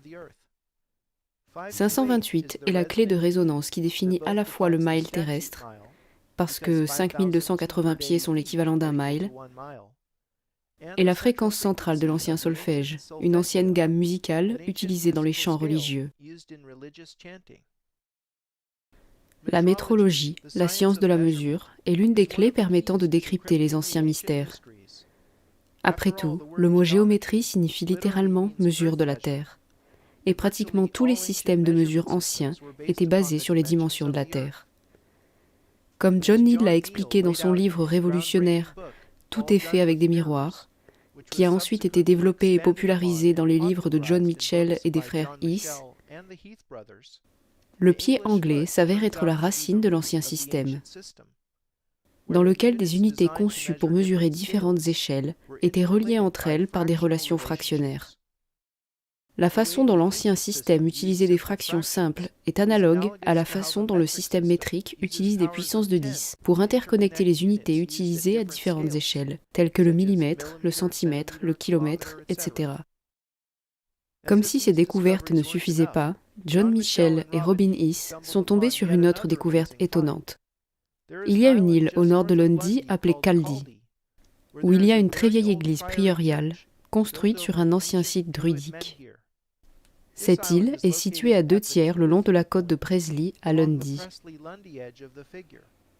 Les musiciens reconnaîtront cette proportion comme la quinte, l'intervalle le plus fondamental de la musique. Si l'on trace une ligne reliant Stonehenge au point précis aux 2/3, coïncidant à peu près avec Caldee, on obtient la proportion suivante.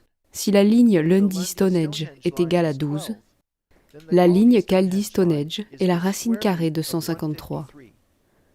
Croyez-le ou non, nous verrons encore ce chiffre énigmatique 153 dans la pyramide du Louvre et aussi dans la Bible. Quelle est la racine carrée de 153 ? C'est simple, elle est égale à 12,369, le nombre de pleines lunes dans une année. Les proportions de ce simple diagramme encodent donc les cycles du Soleil, de la Terre et de la Lune. C'est beaucoup trop pour être expliqué par le hasard. Cependant, Mitchell et Heath ne proposent pas de théorie sur la façon dont les tribus néolithiques connaissaient la taille précise de la Terre, ont tracé des distances aussi longues, ou ont compris des relations mathématiques et astronomiques subtiles, vivant dans ce que nous savons avec certitude être une culture tout à fait primitive. Logiquement, on doit envisager la possibilité que quelqu'un d'autre que les gens des tribus néolithiques ait construit Stonehenge.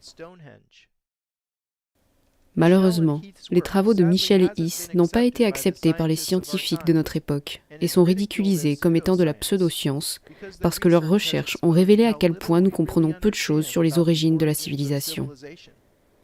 Pour ma part, je vous invite à garder l'esprit ouvert et à évaluer les preuves par vous-même en utilisant la méthode scientifique.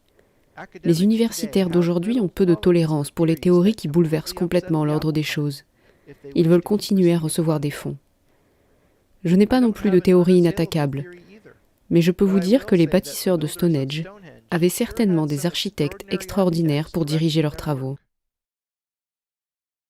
Des millénaires nous séparent de Stonehenge, et non loin de là, Isaac Newton travaille d'arrache-pied à Londres sur sa théorie de la gravité.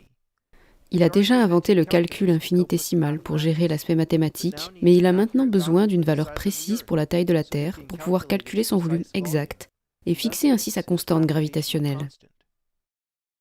Peu de gens se rendent compte que Newton était bien plus qu'un scientifique. Les scientifiques d'aujourd'hui minimisent le fait que leur plus grand héros pratiquait également l'alchimie, un art que beaucoup considéreraient aujourd'hui comme de la pseudo-science. Par exemple, Newton a été le premier à quantifier la température en 1700 avec une échelle basée sur les points de congélation et d'ébullition de l'eau. Je trouve particulièrement intéressant que Newton ait choisi de mesurer son échelle de 0 à 33 degrés. Les amateurs de conspiration savent également que Newton est identifié dans les dossiers secrets comme l'un des grands maîtres du prieuré de Sion, une émanation des Templiers. Quelles que soient ces raisons, Newton pensait que la métrologie des grandes pyramides cryptait les véritables dimensions de la Terre. John Greaves, professeur d'astronomie à l'université d'Oxford, a étudié la Grande Pyramide juste avant la naissance d'Isaac Newton. Newton a méticuleusement étudié le travail de Greaves et s'en est inspiré pour rédiger ses propres thèses sur la métrologie ancienne. En 1637, Greaves a réalisé le relevé le plus précis de la Grande Pyramide jamais entrepris jusqu'alors. Il fut le premier à tirer la conclusion improbable que le pied était à l'origine des mesures de la pyramide. Pour commémorer sa découverte, Greaves inscrivit une ligne à l'intérieur de la chambre du roi, mesurant précisément un pied anglais, avec les mots à observer par toutes les nations. La pyramide inachevée, c'est-à-dire sans son pyramidion, mesure exactement 480 pieds anglais en hauteur, ce qui correspond précisément à 1/11e de mile. La largeur est de 756 pieds exactement. Hérodote, le père de l'histoire, explique que la Grande Pyramide était à l'origine coiffée d'un petit modèle de pyramide appelé pyramidion, qui était serti d'électrum, un alliage d'or et d'argent. Malheureusement, le précieux pyramidion a disparu depuis longtemps. La métrologie de Richard Heath montre que le pyramidion de la Grande Pyramide mesurait 1 et 1/11e de pied de haut. Cette coiffe métallique reflétait la lumière du soleil et ressemblait beaucoup à l'œil brillant au sommet du billet d'1 $ américain. La Grande Pyramide est la seule merveille du monde antique qui subsiste. Elle reste le bâtiment le plus ancien, le plus grand et le plus précis jamais construit. Elle a été la structure la plus haute du monde pendant 4 millénaires. Elle est alignée à 0,1% sur le nord géographique, et sa base de 13 acres, supportant 2,3 millions de blocs de pierre, est horizontale et plate à 15 mm près. L'ouverture moyenne et les joints entre les pierres de coffrage extérieures sont inférieurs à 1/2 millimètre. L'échelle et la précision sont stupéfiantes. Je pense que même avec tout l'argent du monde, nous n'avons pas la capacité technique de reproduire la Grande Pyramide aujourd'hui. Il y a beaucoup à dire sur les proportions de la Grande Pyramide. J'ai déjà mentionné la façon dont le 7 et le 11 ont été codés dans la Statue de la Liberté. L'artiste de la Renaissance Albrecht Dürer a utilisé la proportion du demi-triangle de 14 par 11 dans son chef-d'œuvre ésotérique Mélancolia I. Richard Heath a découvert que le demi-triangle codait également 365 jours et 20 lunes, ce qui constitue une approche astronomique intéressante du mystère. Remarquez que pi et phi, deux des nombres les plus importants des mathématiques, sont également impliqués et liés dans les proportions de la pyramide. John Charles Webb Jr. a fait une découverte capitale sur l'emplacement de la Grande Pyramide, qui est malheureusement largement ignorée en raison de sa totale invraisemblance. En utilisant Google Earth, nous pouvons mesurer la latitude exacte du centre de la Grande Galerie à l'intérieur de la pyramide. Elle est de 29,9792458 degrés nord. La vitesse de la lumière dans le vide est de 299 792 458 mètres par seconde. Incroyable, il s'agit des mêmes chiffres. Cette corrélation est soit une pure coïncidence, soit la preuve de quelque chose de très profond. Il faudrait que le mètre, en tant qu'unité de longueur, et la pratique de la division du temps en secondes soient coordonnés pour que l'emplacement de la Grande Pyramide codifie la vitesse de la lumière. Rien ne semble plus improbable, mais c'est exactement le genre de jeu de chiffres auquel je pense que les anciens jouaient. Il faut savoir qu'une seconde correspond à une rotation terrestre divisée en 86 400 parties, car un jour est égal à 86 400 secondes. Rappelons que le diamètre du Soleil est de 864 000 miles et que 864 est le nombre du Soleil.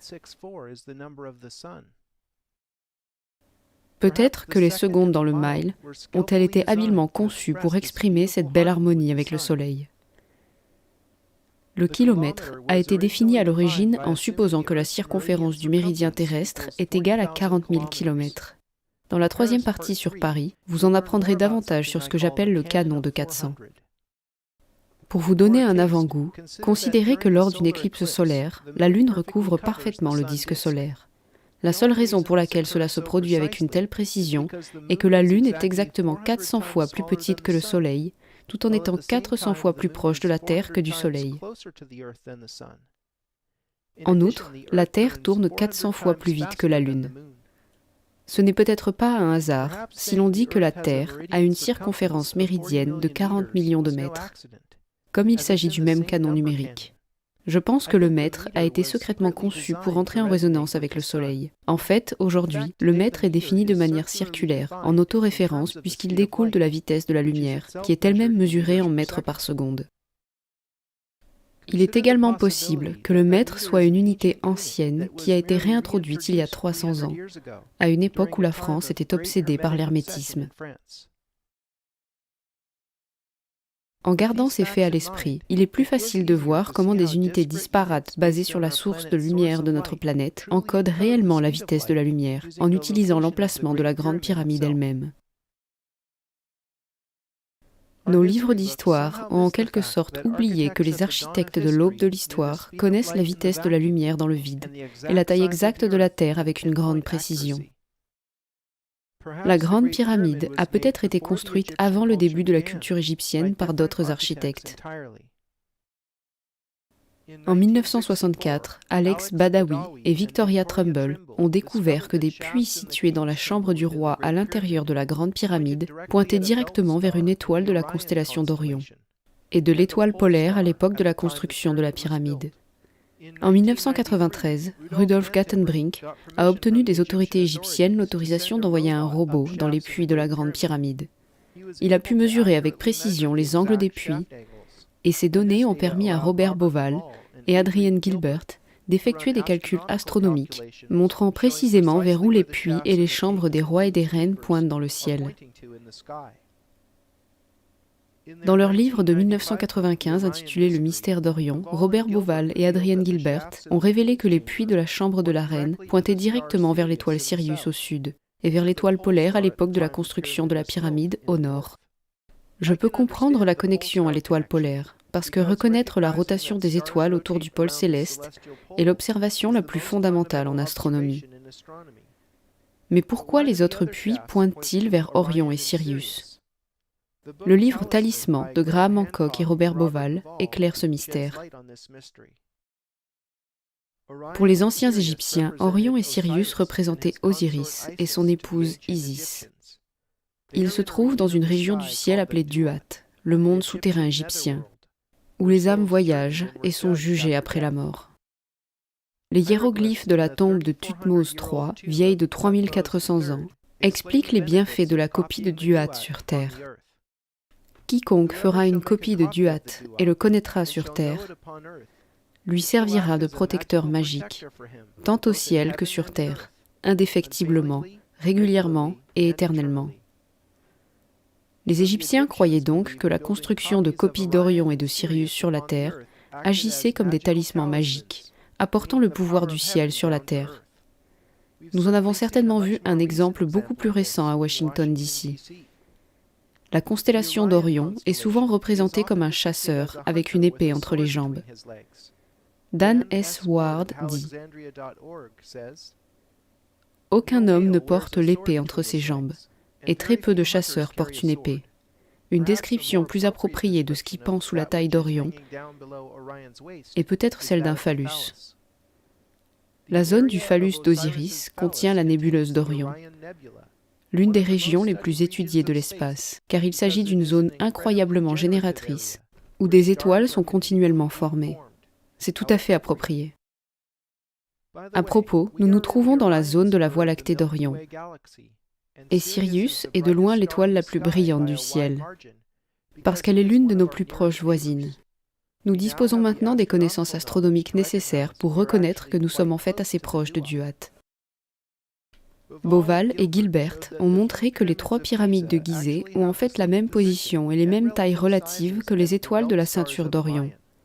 Le docteur Gerard Haney remarque que tout comme les étoiles de la ceinture d'Orion rejoignent Sirius, les pyramides rejoignent directement Héliopolis, l'ancien centre de la science, de l'art et de la religion égyptienne, qui était un seul corps de connaissances unifié dans l'Antiquité.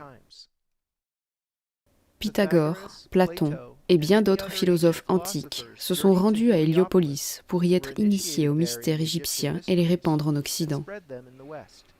Aujourd'hui, la seule chose qui reste de cette ville est une obélisque unique, qui se trouve être le plus ancien obélisque debout au monde. Cet obélisque est d'ailleurs tout ce qui reste de l'ancien temple du Phénix, décrit par Hérodote. Je ne peux m'empêcher de penser à l'imagerie du Phénix dans la salle du Conseil de sécurité de l'ONU. Il est étonnant de constater le nombre de liens qui existent entre le symbolisme de l'élite et l'Égypte ancienne.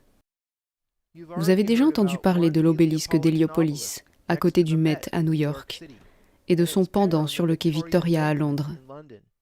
C'est à Rome que l'on trouve le reste de l'obélisque d'Héliopolis. Héliopolis était le centre du culte des 9 grands dieux égyptiens, collectivement appelés l'Énéade. Nous en apprendrons plus sur l'Énéade à San Francisco. Au cours de la première décennie du XXe siècle, Gurdjieff a effectué un voyage mystique au cours duquel il a rencontré un certain nombre d'hommes remarquables. Au mont Athos, en Grèce, il est censé s'être vu confier la clé du décodage de l'ancien savoir égyptien, préservé par la confrérie soufie Sarmang. La clé qu'il a reçue est l'énéagramme, et les moyens de le déchiffrer. L'énéagramme est le hiéroglyphe fondamental d'un langage universel. Toutes les connaissances peuvent être incluses dans l'énéagramme, et avec l'aide de l'énéagramme, elles peuvent être interprétées. Le philosophe Gurdjieff a été popularisé par son élève Ouspensky, et à travers lui, l'énéagramme a trouvé son chemin dans la psychologie moderne. L'énéagramme de personnalité est une typologie décrite par Rizzo et Hudson et est utilisée dans la psychothérapie d'entreprise, les arts, l'éducation et le développement spirituel. Le bahaïsme utilise une étoile à 9 branches comme symbole, et les écritures spécifient que chaque maison de culte doit comporter une grande salle à 9 côtés. Il existe même un lien avec le christianisme. Dans le 9e livre du Nouveau Testament, saint Paul écrit « Le fruit du Saint-Esprit est l'amour, la joie, la paix, la patience, la bonté, la bienveillance, la fidélité, la douceur et la maîtrise de soi. Contre de telles choses, il n'y a pas de loi. » Voici la représentation traditionnelle des fruits du Saint-Esprit avec les premières lettres en latin. C'est une autre étoile à 9 branches. Dans cet esprit, explorons la géométrie sacrée de San Francisco. Croyez-le ou non, San Francisco est imprégné de symbolisme égyptien. Le premier musée Michael H. de Young, construit en 1894, avait un thème égyptien, avec une entrée sous une pyramide qui anticipait l'ajout récent du Louvre. Le musée a malheureusement été détruit lors du tremblement de terre de 1906, et le musée de Young en est actuellement à sa 3e incarnation. Cependant, les 2 sphinx qui flanquent l'entrée du musée original sont toujours là. La pyramide Transamerica est un point de repère dans le monde entier et le bâtiment le plus célèbre de la ville. Mais elle n'abrite pas le siège de la Transamerica Corporation et n'est pas vraiment une pyramide. Cela vous rappelle-t-il une obélisque ? Ce n'est manifestement pas un véritable obélisque, car il n'est pas taillé dans un seul morceau de granit et l'ascenseur dépasse des côtés de la structure. Mais nous pouvons voir au-delà de cette nécessité moderne pour percevoir son symbolisme. La hauteur de la structure de 1972 est généralement citée comme faisant 853 pieds. Mais ce chiffre ne tient pas compte de la pyramide de verre et de son mât.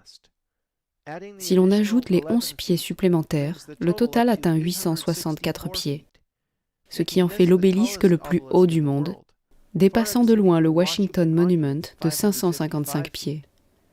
Et 864 est un chiffre très intéressant. Comme vous l'avez appris à Stonehenge, le diamètre du Soleil est de 864 000 miles. En outre, il y a exactement 86 400 secondes dans une journée. En construisant la pyramide Transamerica à 864 pieds de haut, l'architecte en a fait un symbole solaire. Le pyramidion en verre contient une lumière brillante qui brille le 4 juillet. En plus d'être le jour de l'indépendance des États-Unis, le 4 juillet est aussi l'aphélie, le jour où la Terre est la plus éloignée du Soleil dans son cycle annuel. La pyramide Transamerica occupe un site privilégié dans les rues de San Francisco. Elle marque l'extrémité de Columbus Avenue, qui coupe la grille des rues à un angle de 40 degrés. C'est drôle, mais je reconnais immédiatement la signification de cet angle de 40 degrés, car je viens d'être engagé par un architecte pour réaliser un modèle 3D de son atrium à 9 côtés. Cette incroyable synchronicité m'a permis de faire la découverte suivante. Lorsque j'ai superposé une figure à 9 côtés aux rues de San Francisco, voici ce que j'ai trouvé. La pyramide Transamerica se trouve à ce sommet. Columbus Avenue longe ce bord. Le réseau de rues correspond à cette arête qui tourne de 40 degrés et surtout, il semble que Treasure Island ait été conçu pour correspondre à cette figure.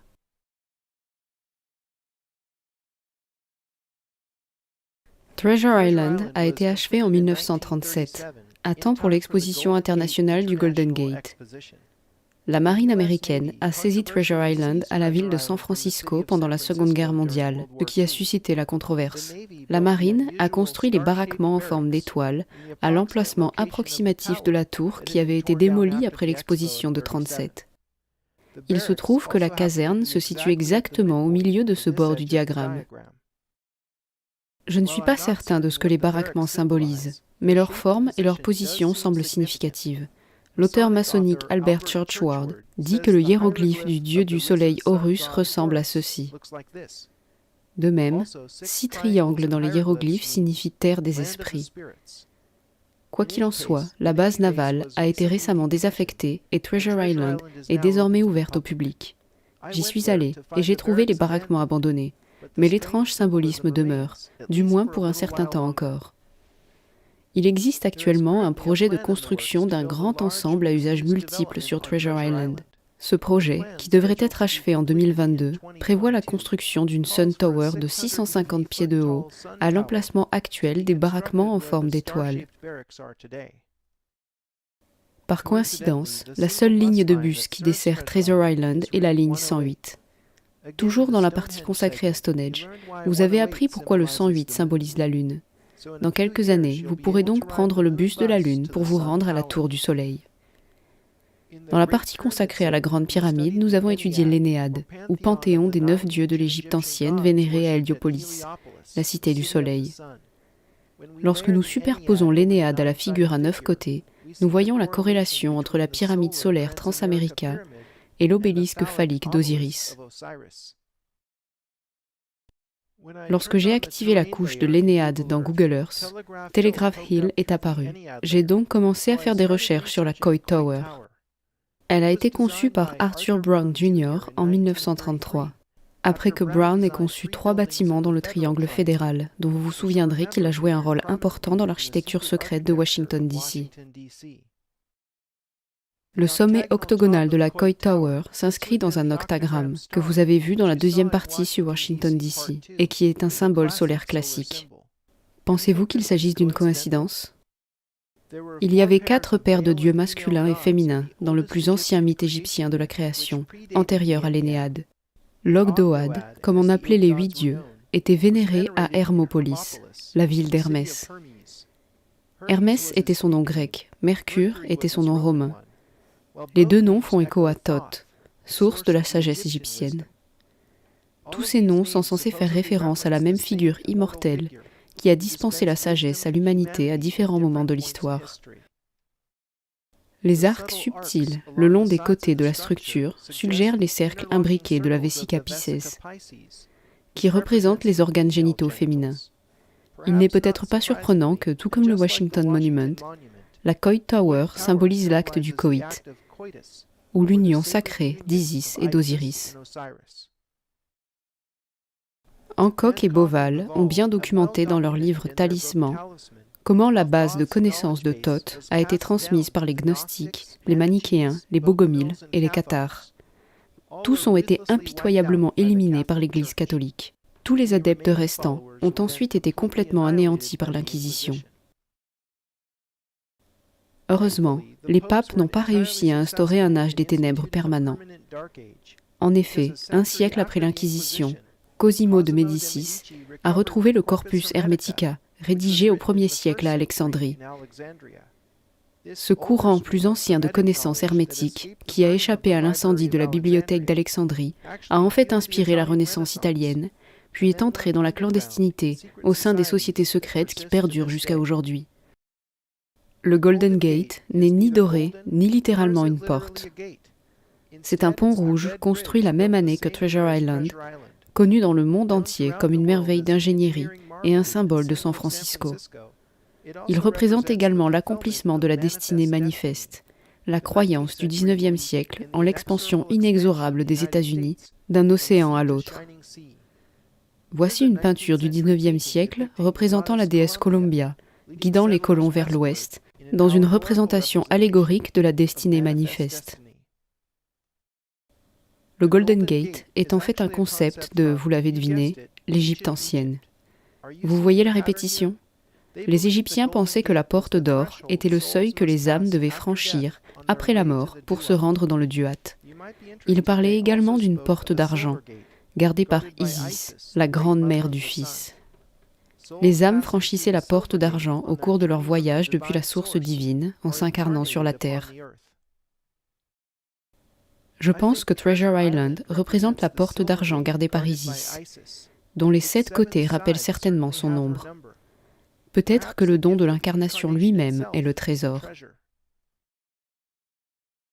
L'âme voyage vers l'ouest comme le colon américain et passe par Alcatraz, l'une des prisons les plus célèbres du monde. Cela correspond à la croyance cathare selon laquelle le corps est la prison de l'âme. Pendant ce temps, voici Angel Island, des anges volent au-dessus dans une dimension supérieure. Angel Island est un parc d'État qui offre une vue incomparable sur la baie. La péninsule adjacente est la ville de Belvedere, l'un des endroits où les revenus sont les plus élevés aux États-Unis. Il se peut qu'il y ait quelques investisseurs providentiels à Belvedere qui profitent de l'incroyable paysage et de son symbolisme. Après avoir passé du temps sur Terre, l'âme traverse la porte d'or pour rencontrer son destin dans le duat. Allons loin de là. Prenons l'avion pour Gizeh et redescendons sur Terre. On dit que les pyramides de Gizeh sont situées au milieu de la Terre. Jim Allison est un chercheur indépendant qui a découvert une géométrie époustouflante ici. Ici, il a pris la Vesica Piscis et l'a placée sur le cercle terrestre. Gizeh se trouve à cet endroit, à égale distance du pôle Nord et du centre de la Terre. C'est une position centrale, vue sous cet angle.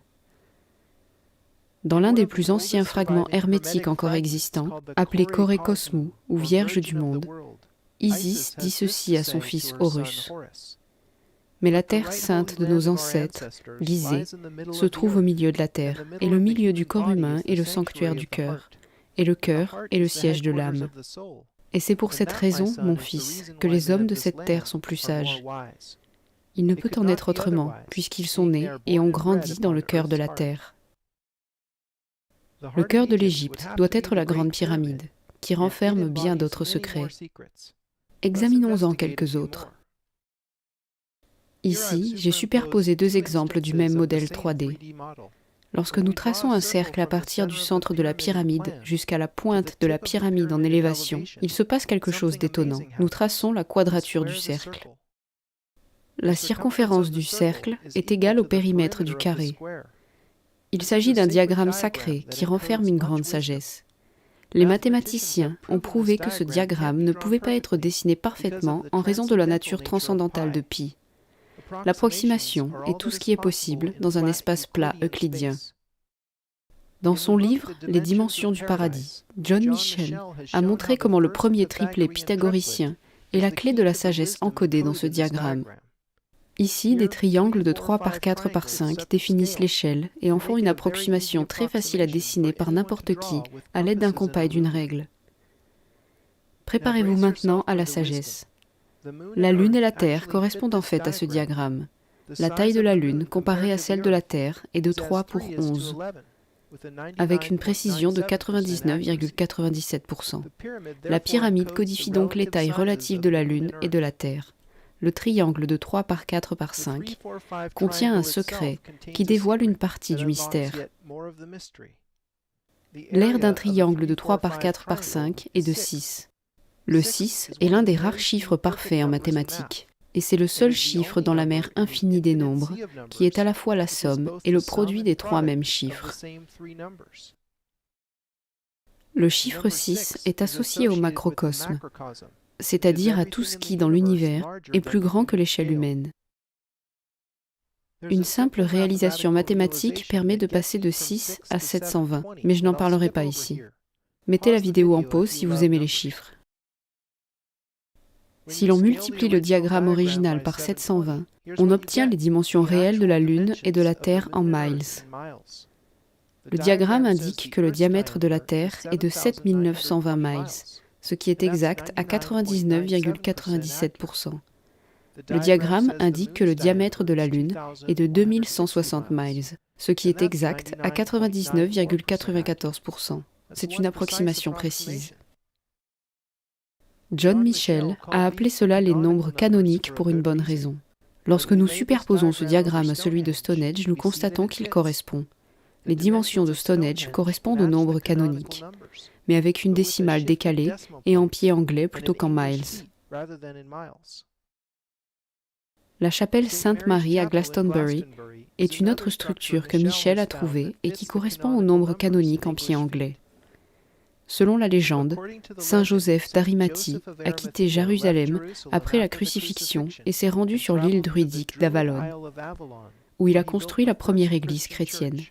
Celle-ci a été reconstruite au XIIe siècle pour devenir la chapelle Sainte-Marie. Joseph d'Arimathie est mentionné dans les 4 évangiles comme l'homme riche qui a fait don de son propre tombeau, qui est devenu le Saint-Sépulcre. Certains disent que Joseph d'Arimathie était l'oncle de Jésus, parce qu'il s'est comporté comme un membre de la famille. Quoi qu'il en soit, voici les murs qui subsistent de la chapelle Sainte-Marie. Et voici ses dimensions en pieds anglais. Les dimensions correspondent au nombre canonique, tout comme Stonehenge. Le plan de la chapelle d'origine entre en résonance avec une double vesica piscis, comme nous l'avons vu dans l'analyse du Grand Sceau des États-Unis. En pensant à cette légende, j'ai superposé un rectangle de 5 par 12 avec des X à l'intérieur, que nous verrons plus tard à Jérusalem, et j'ai découvert qu'il correspondait étroitement à la double vesica piscis. La légende de Saint Joseph d'Arimathie est après tout peut-être vraie. La chapelle Sainte-Marie semble porter l'empreinte du rectangle de Jérusalem. Si le déplacement de la décimale dans les nombres canoniques n'a pas d'importance, il doit y avoir quelque chose de spécial dans le système décimal.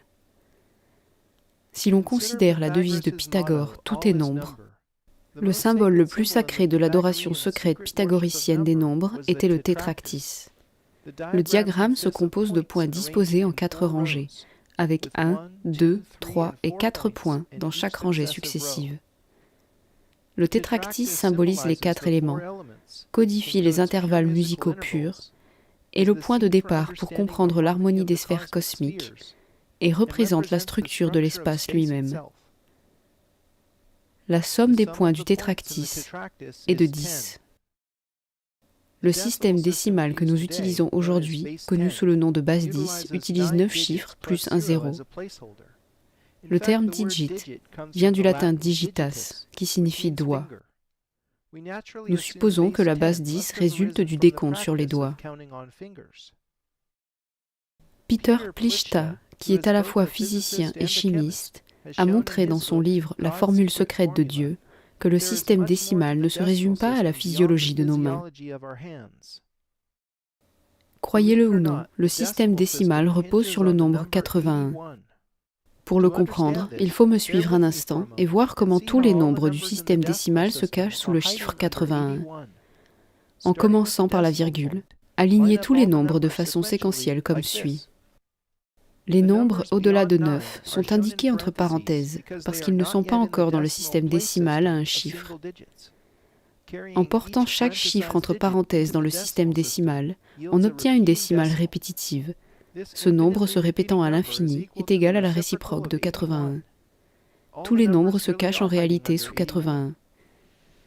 Ceci est particulièrement significatif car il y a exactement 81 éléments stables dans l'univers, ni plus ni moins. Le tableau périodique des éléments énumère les éléments au-delà de 83, comme étant soumis à une désintégration radioactive. Mais la plupart des gens ignorent que les éléments instables 43 et 61 n'existent nulle part dans l'univers, à moins d'être synthétisés.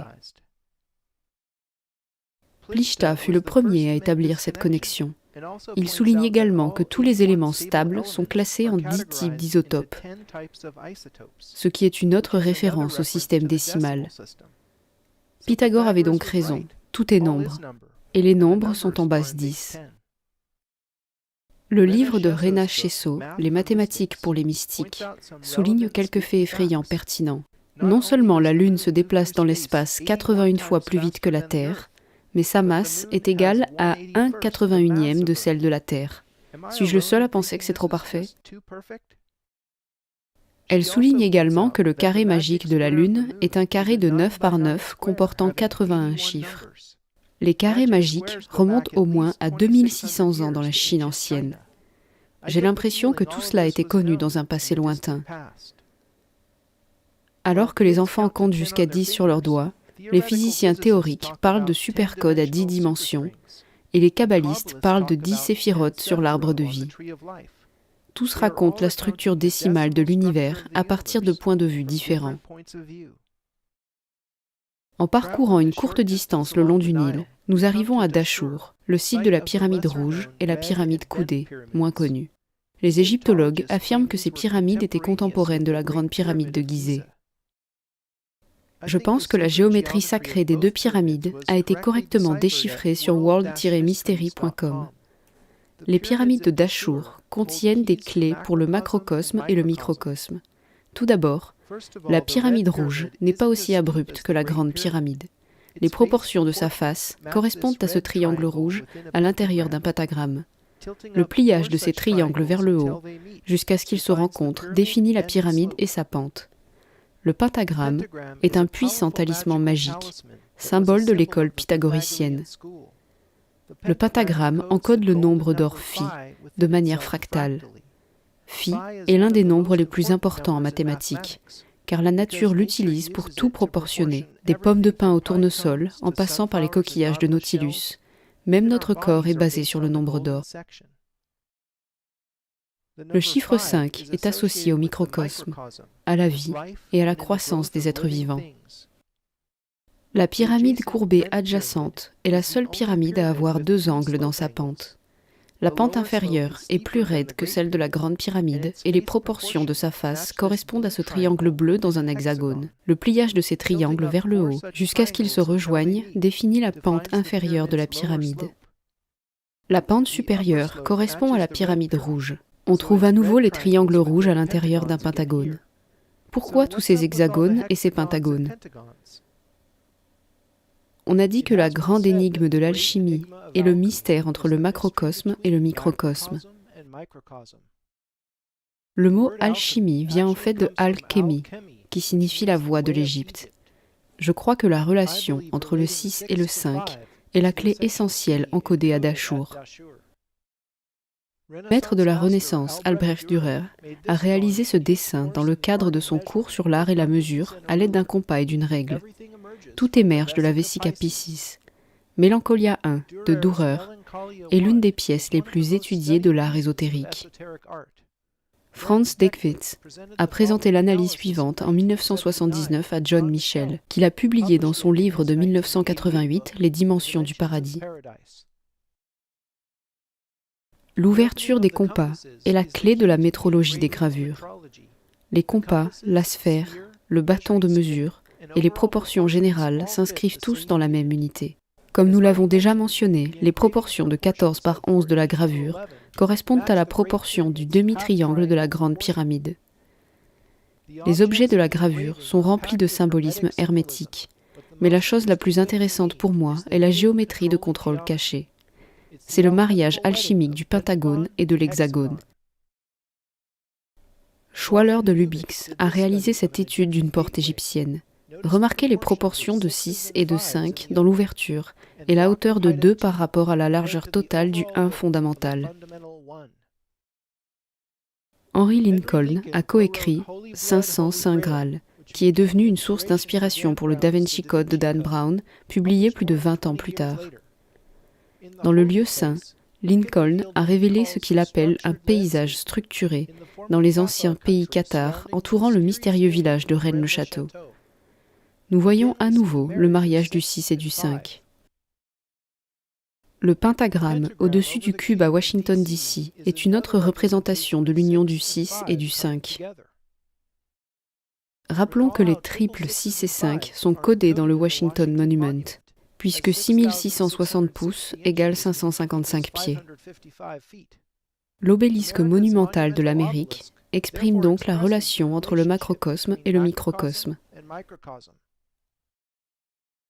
À une plus grande échelle, la Terre codifie le 6 et le 5 en termes temporels et spatiaux.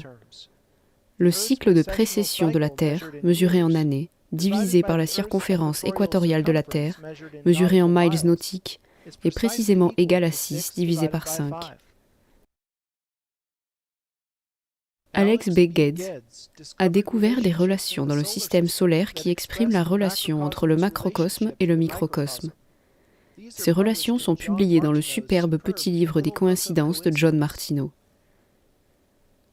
Les relations découvertes par Geddes sont des rapports entre les produits des rayons orbitaux moyens des planètes de notre système solaire. Plus précisément, les rapports sont égaux à 6 divisé par 5, plus un petit facteur qui doit être ajouté dans chaque cas pour équilibrer les égalités. Chaque produit est une relation symétrique entre les planètes rocheuses intérieures et les géantes gazeuses extérieures. J'ai remarqué que chacun des facteurs ajoutés pour équilibrer les égalités encodait 864, le même nombre que vous avez appris dans les épisodes de Stonehenge et de San Francisco, qui est le nombre du Soleil. C'est incroyablement pertinent. En mathématiques, phi et pi sont deux des nombres les plus importants. Ils peuvent être mis en relation de la façon suivante. 6 divisé par 5 fois le carré de phi est égal à pi. Cette équation est une approximation extrêmement précise, mais elle n'est pas exacte, et en tant que telle, elle est considérée par les mathématiciens comme une coïncidence. Toutes ces choses ne sont-elles que pure coïncidence? Ou bien est-ce la preuve d'une résonance hyperdimensionnelle? Pour une réponse plus complète à cette question, il faudra attendre les épisodes sur Paris.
Si vous souhaitez soutenir mon travail pour me permettre de le poursuivre, n'hésitez pas à vous abonner, partager, rediffuser cette vidéo et à faire un don sur Tipeee ou Liberapay, car l'intégralité de mes contenus est et restera gratuit.